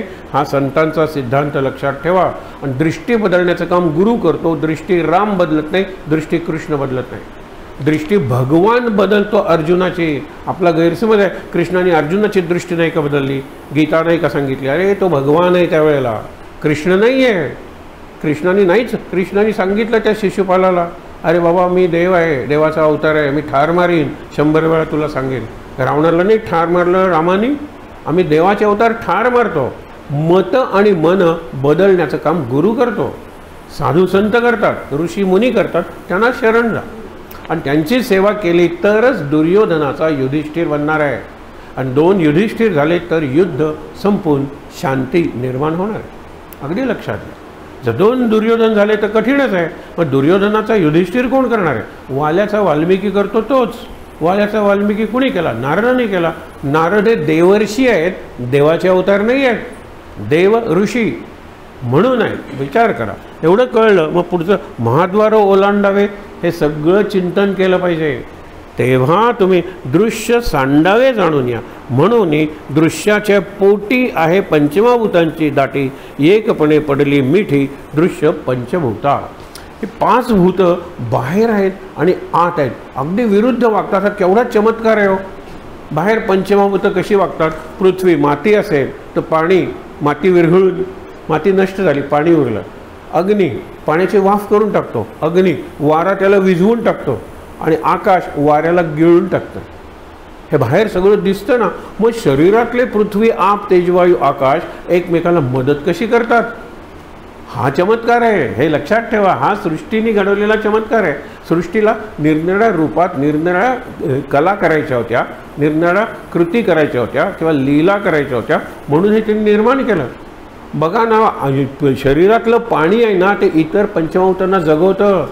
पाण्यामुळे रक्त आहे, पाण्यामुळे मांसातला स्निग्धपणा किंवा ओलसर आहे, पाण्यामुळे माझी बुद्धी तेज आहे, पाण्यामुळे अश्रू येतात, पाण्यामुळे घाम येतो.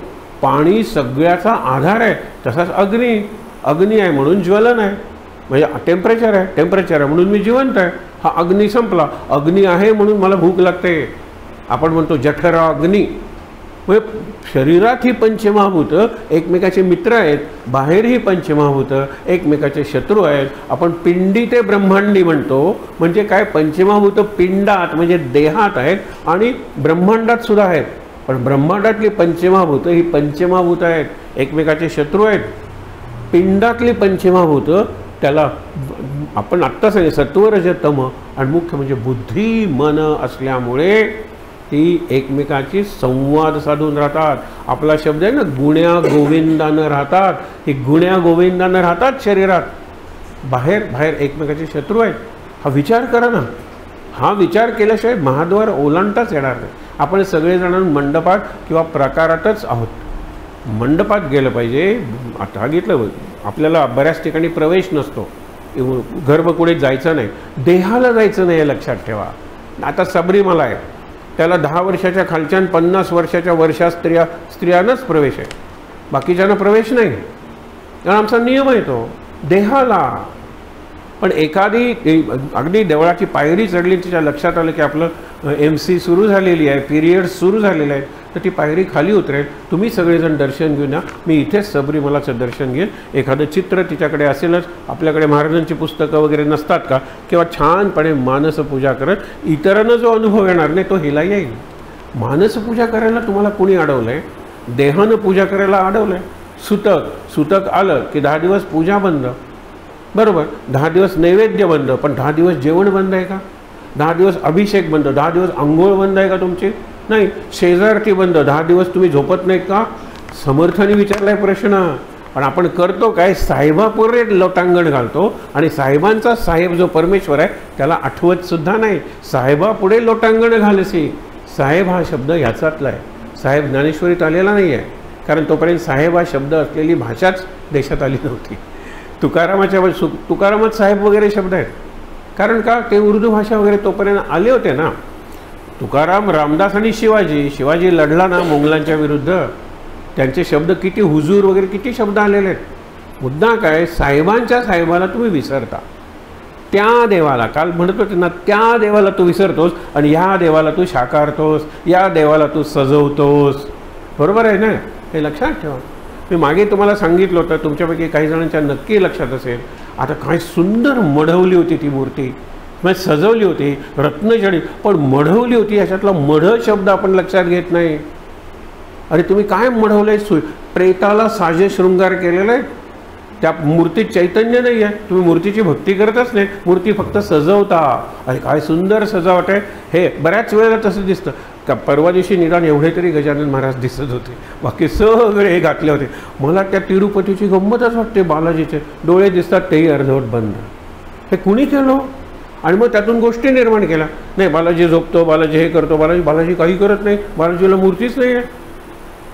बालाजीला मूर्तीच नाही हे कळेल ना तो बालाजीचा भक्त. OMG नावाचा सिनेमा ज्याचा आता पार्ट 2 आलेला आहे बघा. OMG, oh my God. त्यावेळेला कृष्ण शेवटी जातो. मला तो सीन खूप आवडतो. तूच माझा भक्त होतास कारण तू नास्तिक होतास. तुलाच मी सगळ्यात जवळ केलं कारण माझ्या सगळ्या मूर्ती फोडून टाकत होतास तू. ज्या पद्धतीने हे भक्त माझी पूजा करतात. अरे 56 भोग चढाते आहे. मला डायबिटीज होणार नाही का सांगा. इतके 56 निरनिराळे पदार्थ घातलेत. मला ब्लड प्रेशर वाढणार आहे. अरे मला अल्सर्स होणार आहे जर मी जिवंत असेल तर. आणि जिवंत मानतच नाही तुम्ही मला, मग 56 भोग क्यों चढाते हो. अरे मी जिवंतच नाही, मग नैवेद्य कशाला दाखवता. आणि नैवेद्य दाखवताना सतत साखर एका मुलाने आम्हाला खरं सुचवलं आणि आम्ही मंदिरात सुरू केला. तो म्हणला सर फरसाण नैवेद्यात असायला काय हरकत आहे. हां सतत गोड असो, गोड गोड. हा जिवंत नाही आहे मारुती, नाही तर त्यालाही डायबिटीज झाला. सतत गोड नैवेद्य. मग दुसऱ्या मुलाने जे उत्तर दिलं ते लक्षात ठेवा. तुम्ही देवाला अखंड नैवेद्य दाखवता. तुम्ही देवाला सगळं जेवण ताट करण्यापूर्वी दाखवता. त्याच्यात सगळे पदार्थ असतात की त्याच्यात कारल्याची भाजी असते, त्याच्यात लोणचं असतं, त्याच्यात काय नसतं. तुम्ही दाखवतात नैवेद्य. मग एरवी नैवेद्यातून गोडच का दाखवायचा. हल्लीच्या मुलांना गोड आवडत नाही, त्यातून हा प्रश्न आला होता हे लक्षात ठेवा. परंतु प्रश्न बरोबर आहे त्याचा. एकच चव कशाला.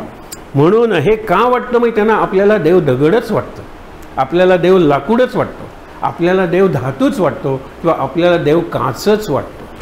आणि मग त्याच्यावर बघा कसा दिसतोय.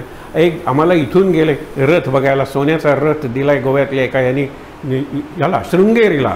म्हणलं मला शृंगेरी शंकराचार्य बघायला आवडेल. सोन्याचा रथ काय. आणि तो सोन्याचा रथ आणि एवढी त्याची सिक्युरिटी आली ना. आणि संपूर्ण रथाची प्राकारातून वगैरे काढतात. ही काही नाही, ही प्रदक्षिणा मार तेवढ्यातल्या तेवढ्यात फिरवायचा. हे केवढं बंधन. आवडत असेल का त्या शंकराला, आवडत असेल का त्या शंकराचार्यांना, आवडत असेल का त्या आर्यांबाला. विचार करूया आपण. आपण खरं विचारच करत नाही आणि म्हणत नाही. पण प्रवचनात निदान 100 आम्ही विचार करा, विचार करूया, विचार करा, विचार करूया म्हणत असतो. कारण या विचारानेच महाराजांनी मला घडवलं. समर्थानी दासबोध काय, गीता काय. विचार. विचारातून आचार आले तर त्याच्यात भक्ती आपोआप व्यक्त होईल. विचार करणारा माणूस दुसऱ्याला लाथ मारणार नाही. विचार करणारा माणूस कुणाची वस्तू उचले तर बगरडाने खाली वाकून उचलून देईल. मी एवढा कोण मोठा आहे काही विचार करणार नाही तो, कारण त्यांनी खरा विचार केलेला आहे, देहाचा विचार केलेला नाही. आता बघूया पुढे. आता हे झालं सूक्ष्म. आता स्थूल. एवं पंचभूतांचे दृश्य सृष्टी रचली सावकाश श्रोती करूनी अवकाश श्रवण करावे. पुढचा समाज अवकाश म्हणजे शांतपणे ऐका. काय आहे. पर्वत. आता पृथ्वी तत्व म्हणजे काय हे सोपं आहे कारण स्थूल आहे. मगाचं सूक्ष्म होतं, आता हे स्थूल आहे. पृथ्वी म्हणजे काय. खूप ओव्या आहेत, आपण एक निवडली. 2 निम. पर्वत पाषाण शिळा शिखरे नाना वर्णे लहान थोरे खडे गुंडे बहुप्रकारे जाणीजे पृथ्वी. हे उदाहरणं दिली आहेत. खडे म्हणजे लहान, गुंडे म्हणजे गुणे आपण म्हणतो ना मोठे, आणि मुख्य म्हणजे काय नाना वर्णे निरनिराळ्या वर्णांचे दगड असतात. पिवळ्या रंगाच्या दगडाला तुम्ही सोनं म्हणता, पांढऱ्या रंग दगडच आहे तो. तुम्ही नंतर तो रिफाईन करून त्याचं मेटल बनवता. हे खाणीतूनच निघतात, मातीच आहे ती. पांढरा दगड चांदी, पिवळा दगड हे, मग निळा दगड नीलवर्णी, मग हिरवा पाचू, हे तुम्ही केलेलं आहे. आणि मोती जर म्हणाल ना तर शुद्ध मोती असेल तर तो ऑयस्टर्स बारका किडा आहे, त्या किड्याची विष्ठा आहे ती. तो शिंपलीत शिरतो, शिंपलीत सगळे व्यवहार करतो आणि विष्ठा जी आहे ना ती चकाकते, त्याला आपण मोती म्हणतो. निसर्गातले मोती हे संत सांगतात, त्यांचा अनुभव असतो, त्यांचं ऑब्झर्वेशन असतं. ते भारत नाही फिरलेले असतात सगळीकडे. पण त्यांना तुम्ही ह्या गोष्टीत पडू नका गुंतून. जरी तुम्हाला दिली सासूबाई नथ घालीन आम्ही, सगळ्या फंक्शन्सना मी घालेन आणि सासूबाईंनी मला दिली म्हणून.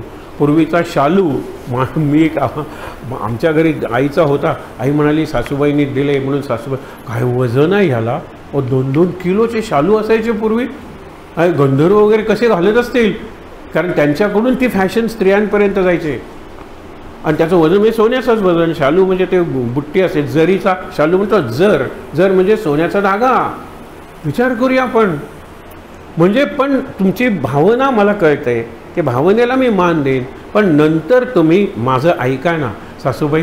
आता पुढच्या वर्षी मंगळागौरीला घाली ना, मधल्या कुठल्याही कार्यक्रमाला हा घालायचा आग्रह करू नका. मी तुझी परीक्षा पाहत होते बाई. मीही माझ्या सासूला पहिल्या मंगळागौरीनंतर हेच सांगितलं, आता वर्षभर हा शालू वापरणार नाही. असे परंपरेने चालत आलेले. किंवा हे देहालाच जर नकोशा होतात गोष्टी, तर आत्म्याची किती हाल होत असतील लक्षात ठेवा. आत्मा भुकेला राहतो. म्हणून देव असून उशाशी, कुठे शोधीशी रामेश्वरन, कुठे शोधीशी काशी. आता हे स्वतःला नास्तिक म्हणत असतील, किंवा मधली एक स्टेज आहे, देव असेलही नसेलही अशी एक स्टेज आहे, असे असतील मंगेश पाडगावकर. पण त्यांनी कविता केली, देव बोलतो बाळमुखातून, देव बोलतो उंच पिकातून, पण हाय अभाग्या घर सोडोनी संन्यास घेऊनी जाशी, भगवे नेसुनी जाशी, कुठे शोधीशी रामेश्वरन, कुठे शोधीशी काशी. कारण चुकले तुझे असूनी तुझं पाशी. देव तुझ्या उशापाशी आहे. कबीराचं तर आपण मागे बघितलं होतं. परत एकदा आपण तो अभ्यास सुरू करूया, की ऐकायचं गीत कबीराचं, मीरेचं किंवा समर्थांचं, आणि मग त्याच्यावर चिंतन करायचं. मागे आपण ऐकलं होतं, आता इथे नव्हती त्यावेळेला ही जागा, परवरीला मला आठवते, माझ्या मना लागला छंद गोविंद. आता 4थीपर्यंतच्या मुलांचा एक वर्ग होता, 8वीपर्यंतच्या मुलांचा दुसरा होता, 12वीचा आणि कॉलेजचा, आणि असे 4 वर्ग 1-1 तासांचे आम्ही सुट्टीत घ्यायचो. आणि त्याला माझ्या मना लागो छंद गोविंद. 4थीच्या मुलांना सांगायचं गोविंद शब्द कितीदा आलेला आहे मोजा. नंतर 8वीपर्यंतच्या गोविंद आणि छंद शब्द कितीदा आला आहे मोजा. त्याच्यावरच्या मुलांना द आलेले किती शब्द आहेत मोजा. आणि 12वीच्या विद्यार्थ्यांना द कितीदा आलेला आहे मोजा. आणि मग ते लक्ष देऊन ऐकतात. गोविंद द, छंद, मिलिंद, मकरंद, हे द मोजत जातात. कॉन्सन्ट्रेशन वाढतं. हा प्रयोग आहे. द म्हणजे काय अर्थ नाही आहे. गोविंद हाच महत्त्वाचा शब्द आहे, पण तो स्थूल आहे. त्या मानाने गोविंद शब्द अर्थ हा नेहमीच सूक्ष्म असतो, पण द पेक्षा गोविंद हा जरा मोठ्या अंगाचा वगैरे शब्द आहे, लक्षात राहतो. म्हणून वापी म्हणजे विहीर, कूप, कूप म्हणजे विहीर, वापी म्हणजे नदी म्हणा, कारण ज्ञानवापी म्हणजे विहीरच आहे. कूप म्हणजे खोल विहीर. सरोवर, नाना सरितांचे जे नीर, मेघ आणि सप्तसागर मिळवणी आप. पाण्याची उदाहरणं दिलेली आहेत. पाणी म्हणजे काय? आप. आप संकेते जाणावे, पातळ ओले ओळखावे, मृद शीतळ स्वभावे. आप बोलीचे जे मृदू आहे, जे शीतळ आहे म्हणजे थंड आहे, पातळ आहे, ते सगळं आप म्हणा. पाणी म्हणजे जे तरल आहे, तरल वाहते ते. तेज ऐका सावधपणे. तेज कशात आहे? चंद्र, सूर्य, तारांगणे, दिव्य देह सतेजपणे तेज बोलीजे. आपण तो त्याच्या डोळ्यात काय तेज आहे, त्या चेहऱ्यावर काय तेज आहे. हा अग्नी आहे. तो अग्नी म्हणलं की एकदम आपल्याला जमदग्नी आठवतील. अरे बापरे नको जायला. अरे पण अग्नी म्हणजे तेज आहे. पाणी शब्द वापरतात 2 ठिकाणी. मग हे तुम्हाला पुढच्या समासाच्या वेळेला ते कळेल. आता एक उदाहरण सांगतो. डोळे पाणीदार आहेत. पाणीदार डोळे म्हणजे काय? लगेच रडतो. जरा काही झालं आलं पाणी, जरा काही झालं आलं. पाणीदार आहेत म्हणजे तेज आहेत. पाण्यातून तेज निर्माण झालं. पाणी, त्याची तलवारीची धार पाणीदार आहे. तो मोती आहे ना, पाणीदार आहे. आणि पाणीदार शब्द वापरतो. पाणी म्हणजे तेज. त्यामुळे काय म्हणजे एकात एक मिसळलेले आहे. एरवी पाणी म्हणजे आप आणि तेज म्हणजे अग्नी. पुढे बघ. हां, ते जे जे प्रकाश रूप ते ते तेजाचे स्वरूप. शोषक उष्णादी आरोप. हां, शोणक म्हणजे शांत करणारा, किंवा उष्णादी आरोप तेज जाणावे म्हणजे तो शोषून घेतो उष्णता. ते पदार्थही तेज जाणावे. सगळे पदार्थ ते, हे सगळ्यात सगळं आहे हो. हे तेज म्हणजे जास्त आहे ते सांगितले. वायू जाणावा चंचळ, चैतन्य चेतवी केवळ, बोलणे आहे सकळ ते वायूमुळे. आपण वायूमुळे बोलतो. आपण नेहमीच म्हणतो ना, श्वास बाहेर सोडताना बोलतो, श्वास थांबला की बोलता येत नाही. आणि श्वास थांबतो म्हणजे काय? श्वासाची जाणीव थांबते. म्हणून काही प्रश्न असे आहेत की ज्याचं होकारार्थी उत्तर देता येत नाही. झोपलायस का, याचं होकारार्थी उत्तराला अर्थच नाही आहे, कारण सोय नाही, झोपलेला नाही आहे. म्हणून झोपण्याचं सोंग करायचं असेल तर झोपलायच का म्हणल्यानंतर उत्तर देऊ नका. उत्तर दिला की थांबला तुम्ही. म्हणून ऐकू येत आहे का मागे विचारल्यानंतर, अरे हे कसं ऐकू आलं, हे कसं ऐकू आलं, विद्यार्थ्यांना शिकवलेलं नको आहे, ऐकू येते का विचारल्यानंतर असं म्हणतात, हे कसं ऐकू आलं असं म्हणून म्हणतात. अज्ञानात एक ज्ञान दडलेलं आहे. मेरे पास वो नहीं है, नहीं है, माझ्यापाशी ते नाही आहे, नाही आहे. बघा हे इजनेस आहे ना, हे आहे ना, हा परमेश्वर आहे, हा सद्गुरू आहे. सद्गुरू आहेच आहे, सद्गुरू नाही असं कधीच होत नाही. प्रकाशात मी नाही आहे, अंधार म्हणेल, अंधारात मी नाही आहे, प्रकाश म्हणेल, सूर्यात. हे लक्षात ठेवा. बघूया पुढे, आता पुढे आणखीन सोपं होत जाणार आहे पुढच्या समासात जे आपलं आत्मचरित्र आहे. पण हा समास जरा सहन करूया. तेज आहे का, जे जे प्रकाश रूप ते दे तेजा शोषक उष्णादी आरोप तेज जाणावे. वायू जाणावा चंचळ, चैतन्य चेतवी केवळ, बोलणे आहे सखळ ते वायूमुळे. म्हणून वायफळ म्हणतात ना, काय वायफळ गप्पा म्हणतात. वाय म्हणजे वायू, आणि वायूची फळं, ह्या झाडाला वायूची फळं जास्त येतात. काय आपण बोलतो, वायफळ गप्पा, वायू चाललाय, वायू बोलणं वायूमुळे.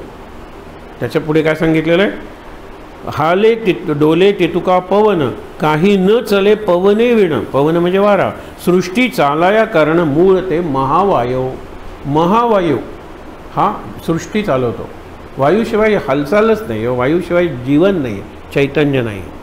आकाश जाणावे पोकळ, जे पोकळ आहे ना ते आकाश आहे. म्हणून आता आपण ज्या मंडपात बसलो आहे ना, आकाश आहे ना, आकाश नाही तर आपलं हालचाल कशी करणार आहे सांगा बरं.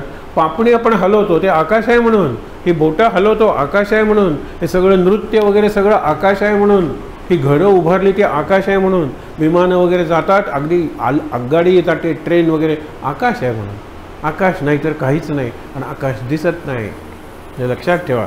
आणि म्हणून आकाश जाणावे पोकळ, निर्मळ आणि निश्चळ, अवकाश रूप सकळ आकाश जाणावे. तुम्ही म्हणाल आकाशात ढग आहेत की, आकाशात ढग नाही, ढग तरंत आहेत, त्याच्या पलीकडे आकाश आहे. आपण आता आकाशातून पाऊस पडतोय म्हणून काय आकाश ओलं झालं का, नाही.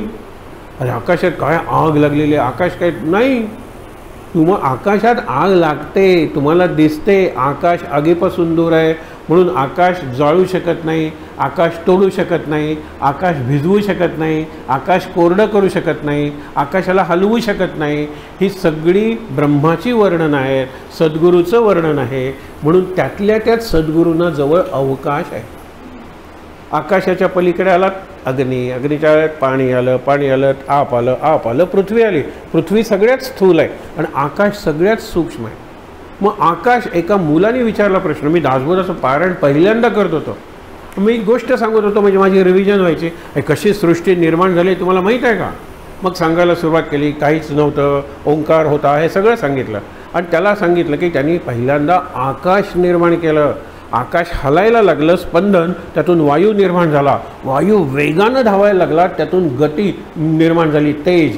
तेज ज्या वेळेला असं तेज व्हायला लागलं, त्यातून पाणी निर्माण, म्हणून पाणीदार डोळे, पाणी काय हलते, त्यांची तलवार, तलवारीचं पाणीच तसं आहे, काय जीभ आहे, पाणीच तसं आहे. प्रवाह आला त्याच्यात, प्रवाह, पाणी थिजलं, गोठलं, बर्फ झाला, त्यातून पृथ्वी तत्व निर्माण झालं.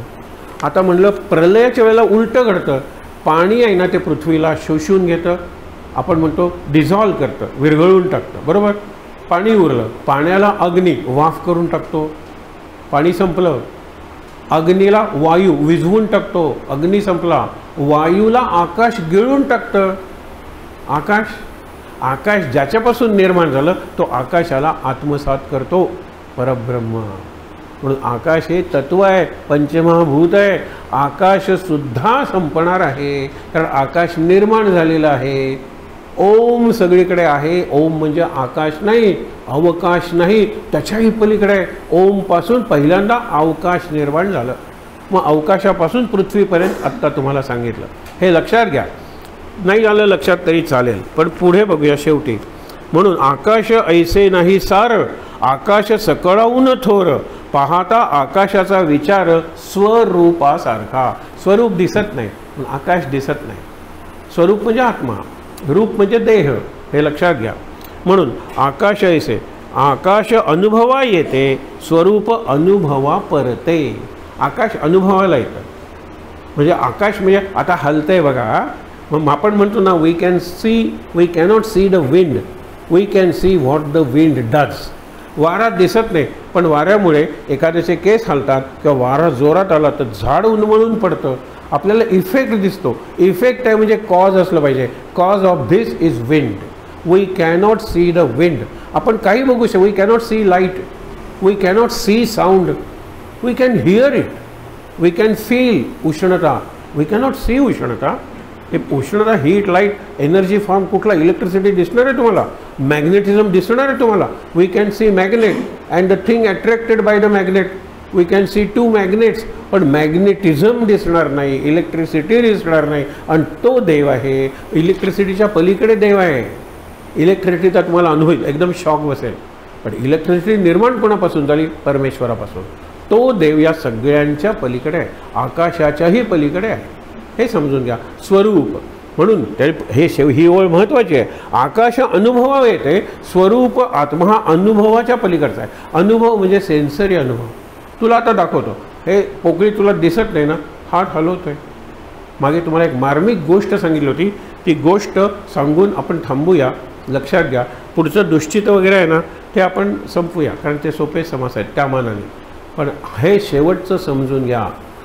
आकाश आकाश अनुभवा येते. एरवी आपण सांगतो सद्गुरूंचा अनुभव घेतला पाहिजे, आत्मा अनुभव घेतला पाहिजे, कारण त्याचा अनुभव प्रत्यक्ष दिसतच नाही. ज्याला रंग नाही, रूप नाही, वास नाही, चव नाही, बरोबर, त्याचा अनुभवच घेतला पाहिजे. यू कॅन ओनली एक्सपिरियन्स और रिअलाइज इट. त्याचा अनुभव इथे काय सांगितलं आहे? आकाश अनुभवा येते, पण स्वरूप आत्मा अनुभवा परते. हा काय प्रकार आहे? हे समजून सांगण्यासाठी एक गोष्ट सांगणार आहे की तुम्हाला माहीत आहे, पण परत लक्षात ठेवा. आकाश अनुभवा येते, स्वरूप अनुभवा परते, म्हणून आकाशाते साम्यता न घडे. म्हणून आकाश आणि आत्मा, आकाश आणि परमात्मा, आकाश आणि स्वरूप याच्यात फरक आहे.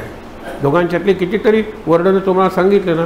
आपण म्हणतो न अयम आत्मा, हा आत्मा दहती, त्याला जाळत नाही, त्याला शस्त्र तोडत नाहीत, हे सगळं आपण म्हणतो. तेच तुम्ही आकाशाला नाही का सांगितलं? आकाश जाळता येत नाही. आत्मा नैनम दहती पावकहा, आपण म्हणतो आकाश ओलं होत नाही, ह्याला ओलं करता येत नाही. हे आपण सगळं म्हणतो ना, नैनम दहती पावका, नैनम, हे शस्त्र तोडू शकत नाहीत. आकाशाला कुठे शस्त्र तोडू शकणार आहात? पाण्यावर तुम्ही रेग मारली ना तर काही वेळ ते दिसते. आकाशात काय रेग मारणार होतो? आकाशात किती पक्षी उडून गेलेत, काही संख्या गणित आहे तुमच्याकडे? सगळी हालचाल, सगळं जीवन आकाशामुळे. इथे आकाश आहे, ज्याला थोरॅसिक कॅव्हिटी म्हणतात, चेस्ट कॅव्हिटी, म्हणून हार्ट आणि लंग्स आहेत. इथे कॅव्हिटी आहे, त्याला म्हणतात उदराची ॲब्डॉमिनल कॅव्हिटी, म्हणून तिथे इंटेस्टाईन्स अँड स्टमक आहेत ना, तिथेच यकृत आहे म्हणजे लिव्हर आहे, तिकडेच पँक्रियाज आहेत, हे सगळं आहे ना. म्हणून ह्या दोन आकाश नसतं तर तुम्ही अस्तित्वात आला असता का? आकाश हे माणसाच्या अस्तित्वाचं मूळ कारण आहे, पण आकाशही कोणीतरी निर्माण केलेलं आहे. तेही शक्ती, तो खरा देव आहे. त्या खरा देवाचा अनुभव म्हणजे त्याचीच उपासना करता येते. उपासना म्हणजे स्थूल भक्ती नव्हे, उपासना अंतरंगाचीच, उपासना मानसच. उपासना म्हणजे आपण नेहमी सांगतो ते मी परत सांगतो, उपासना म्हणजे मौन, उपासना म्हणजे श्रवण, उपासना म्हणजे वाचन, उपासना म्हणजे मनन, उपासना म्हणजे चिंतन, उपासना म्हणजे ध्यान, उपासना म्हणजे अनुसंधान, आणि या सगळ्या फुलांना जोडणार सूत नाम. बघा, ही उपासना आहे. आणि याच्यासाठी पैसा लागत नाही, यासाठी कपडे लागत नाही, यासाठी घर लागत नाही, जिवंत असला म्हणजे झालं बस. आणि श्वास सगळ्यात शेवटी जातो, शेवटपर्यंत श्वास आपला साथी आहे. श्वास सुरू झाला आईच्या उदरात आणि तो जीव जन्माला आला, आणि शेवटचा श्वास घेतला आणि जीव मेला.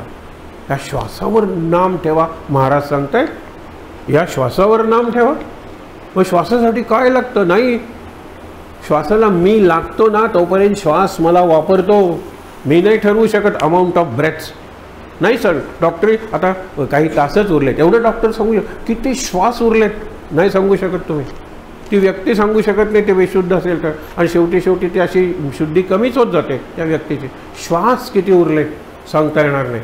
म्हणून नाम 13 कोटी नाम झालं. तुमचा संकल्प संपला, नाम संपलं नाही. महाराजांचं पहिलं वाक्य असायचं, नाम संपलं नाही. तुम्ही संपलात म्हणून उपासना संपली नाही, उपासना चालूच राहणार आहे. पण उपासना म्हणजे बाहेरची नाहीच आहे. आरती वगैरे सगळी तुम्ही दिसणारी भक्ती किंवा दिसणारी उपासना, ज्याला बहिरंग उपासना आणि अंतरंग उपासना. आणि उपासना म्हणाल तर ती उपआसन, देवाच्या जवळ बसायचं आहे आणि देव मूर्तीच्या आत आहे. म्हणजे मूर्तीत तुम्हाला बसलं पाहिजे, त्याला उपासना म्हणायचं आहे. मूर्तीच्या जवळ बसणं आणि आरती करणं, आणखीन जवळ त्याला लाभणं, आणखीन जवळ त्याला पंचामृत आणखीन जवळ जाणं. मूर्तीला जानवं घाला, मूर्तीला कर्णभूषण घाला, मूर्तीला सगळे कपडे वगैरे नेसवा, आणखीन जवळ. तरी मूर्तीच्या बाहेर आहे, मूर्तीच्या आत देव आहे. मूर्तीच्या आत कसं जायचं? ध्यानातून. मूर्तीच्या आत कसं जायचं? नामातून. हे देह विसरल्याशिवाय आतली मूर्ती जे अमूर्त आहे त्याचा अनुभव येत नाही. हे लक्षात घ्या. हे खूप छान आहे, पण ही वेळ चुकीची आहे, हा वार चुकीचा आहे, याची मला जाणीव आहे. रविवारी 1 वाजता ज्ञान सांगणं हा मोठा विनोद आहे. शेवटी एक गोष्ट सांगतो आणि थांबतो. एक ओवी शेवटची राहिली ती वाचूया. सकळ माया गथा गोवी. मग याची तुम्हाला सांगितलं गुंतागुंती. आणि तिचा काथाकूट काय करणार आहात? गुंतागुंत. गोवा म्हणजे गुंतागुंता, लक्षात ठेवा. गुंता या शब्दाला गोवा शब्द वापरला आहे. आणि गोवन हे म्हणजे अडकवणे ना. मला त्याच्यात गोवू नकोस, हा मी तुला मदत करतो. गोवू नकोस म्हणजे अडकवू नकोस. आणि गुंता वेगळा. गथा गोवी हे लक्षात ठेवा. संत संगे हे उगवावी. आपण आता दासबोध अभ्यास करतो म्हणजे रामदासांचा संत संग करतोय, सत्संग करतोय आपण. संत संगे उगवावी म्हणजे समजून घ्यावी किंवा तो गुंता सोडवावा. पाविजे मोक्षाची पदवी सत्समागमे.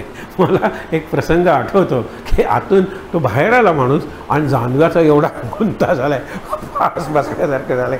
ह्याला इन्स्पेक्शन जायचं आहे लवकर. तो म्हणतो मला सुटत नाही आहे ग. मी सोडवायला गेलो की जास्त, अहो पण तुमचाच डबा भरायचा आहे, तुमचं मरू देते, आता मला वाचव. तेव्हा गुंता करायला समर्थांनी हे उदाहरण दिलं. हे मी प्रत्यक्ष बघितलं आहे. पूर्वीचे आजोबा वगैरे गुंता सोडवायला जायचे आणि इतकं ते जानवं यायचं, इतकं जानवं यायचं आणि मग तो सोडवायला दुसरे जण लागतात. अरे जानव्याचा गुंता जे तुम्ही घालता त्याचा गुंता सोडवायला जर दुसरे जण लागतात तर या विश्वाचा गुंता सोडवायला गुरु नको, गुरु संत नको. हे आर्ग्युमेंट आहे इथे. म्हणून संत संगे हे उगवावी, पाविजे मोक्षाची पदवी सत्समागमे. शेवटी एक गोष्ट सांगतो अनुभवाबद्दल.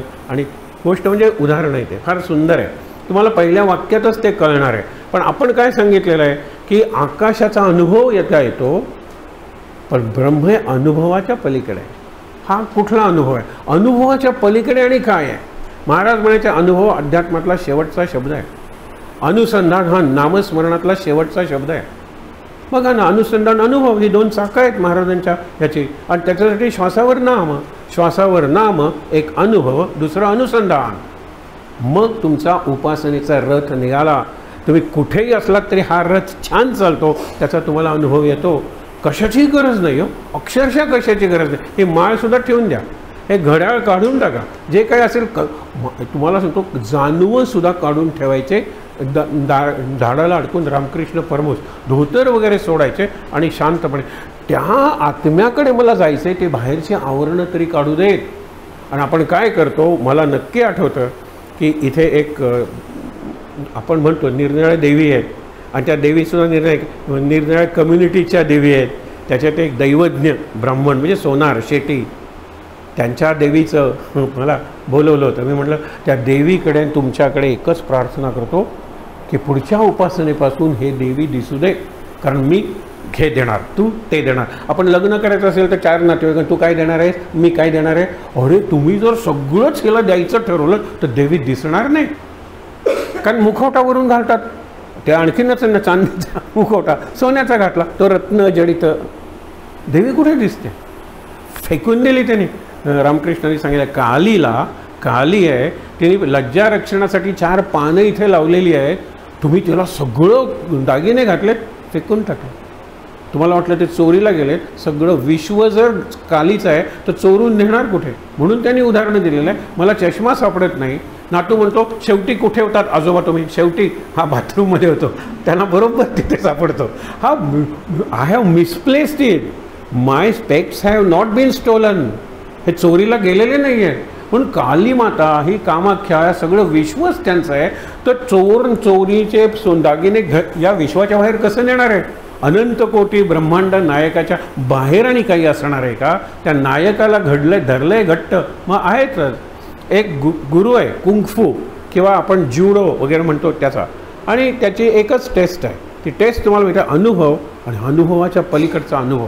हा अनुभवाच्या पलीकडचा अनुभव एक सेन्सरी अनुभव आहे. माझ्या इंद्रियातून येणारा अनुभव आहे. आकाशा इंद्रियाला येणारा अनुभव आहे. बघा, आपण नेहमीच म्हणताना सगळं झाका, फक्त नाक उघडं ठेवा. आता ते मेलेले सीन्स असतात तिथे मुद्दामून बघा, नाकाच्या बाजूला फट जोरात जर बोळे घातले तर खराच मरेल तो नट किंवा नटी. तिथे ठेवायचं असतं, ते उघडं ठेवायचं असतं. बाकीची विवरं बंद, हे बंद करा, तोंड बंद करा, हे सुद्धा आत गुदद्वार आहे ते सुद्धा आकुंचित करून घ्या. अशा निरनिराळ्या मुद्रा आहेत. नाक उघडं ठेवा, नाकातला श्वास ठेवा काही वेळ, हे करता येईल. नाक उघडं ठेवा. इथे तो बसलेला आहे तिकडे गुरु, आणि इकडे फुलाची, पानांची, फळांची अशा बास्केट्स आहे. आणि त्याला काही नाही, बास्केट गुरुकडे नेऊन द्यायचे. सरळ गुरुकडे गेलास, बास्केट दिलीस, आलास. हा गेला, एक जण जातो, ज्याला ठक्कन आपटतो. काच असते मध्ये, दिसत नाही, आकाशासारखी स्वच्छ. दुसरा जातो, तो म्हणतो इकडे त्याचं डोकं ठोकरले, तिकडून जायला लागतो. तिकडून जातो, पुढे ठॅक, कारण पुढे तिकडे काच आहे. हा शेवटचा तो सगळा लक्षात ठेवतो आणि म्हणतो एक काच इकडे, एक काच इकडे, एक काच मध्ये आहे, तिकडे जायचं कसं इथे? मग त्याला कल्पना येते. तो काचेसमोर उभा राहतो. जिथे वाफ जमली तिथे काच आहे, इकडे आला, हा परत वाफ जमलेला आहे, इकडे हा वाफ नाही, तो एक पाऊल पुढे आला. तिथे पुढे काच आहे, हा केली, पुढे काच आहे, जरा बाजूला गेला, हा इथे नाही वाफ, पुढे गेला. असं करत करत करत तो जातो. एकदाही कुठे ठोकरत नाही किंवा कशाला आदळत आपटत नाही. आता हा जो अनुभव आहे, हा केल्यानंतर वाफ, हा अनुभव आहे, हा देहातून मिळणारा काचेवर दिसणारा अनुभव आहे. आणि हा म्हणल्यानंतर वाफ कुठे गेली? पंचत्वात विलीन झाली. तो खरा अनुभव आहे, अल्टिमेट, तो शेवटचा अनुभव आहे. त्या अनुभवासाठी आपण काय करायचं ते संध्याकाळी बघूया. आहे त्या ठिकाणी ताठ बसूया शांतपणे.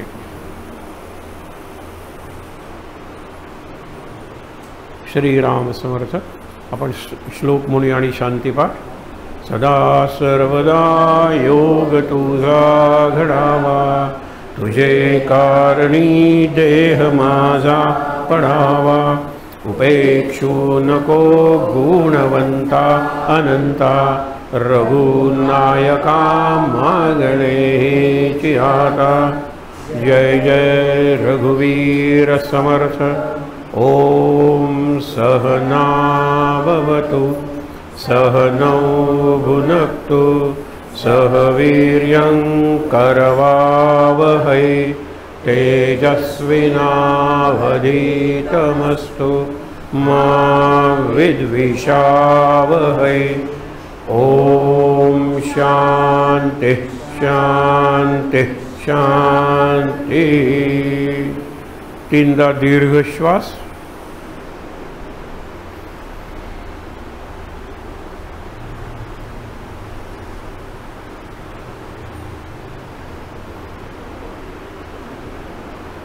हातावर हात सोडून चेहऱ्यावर आणि डोळ्यांवर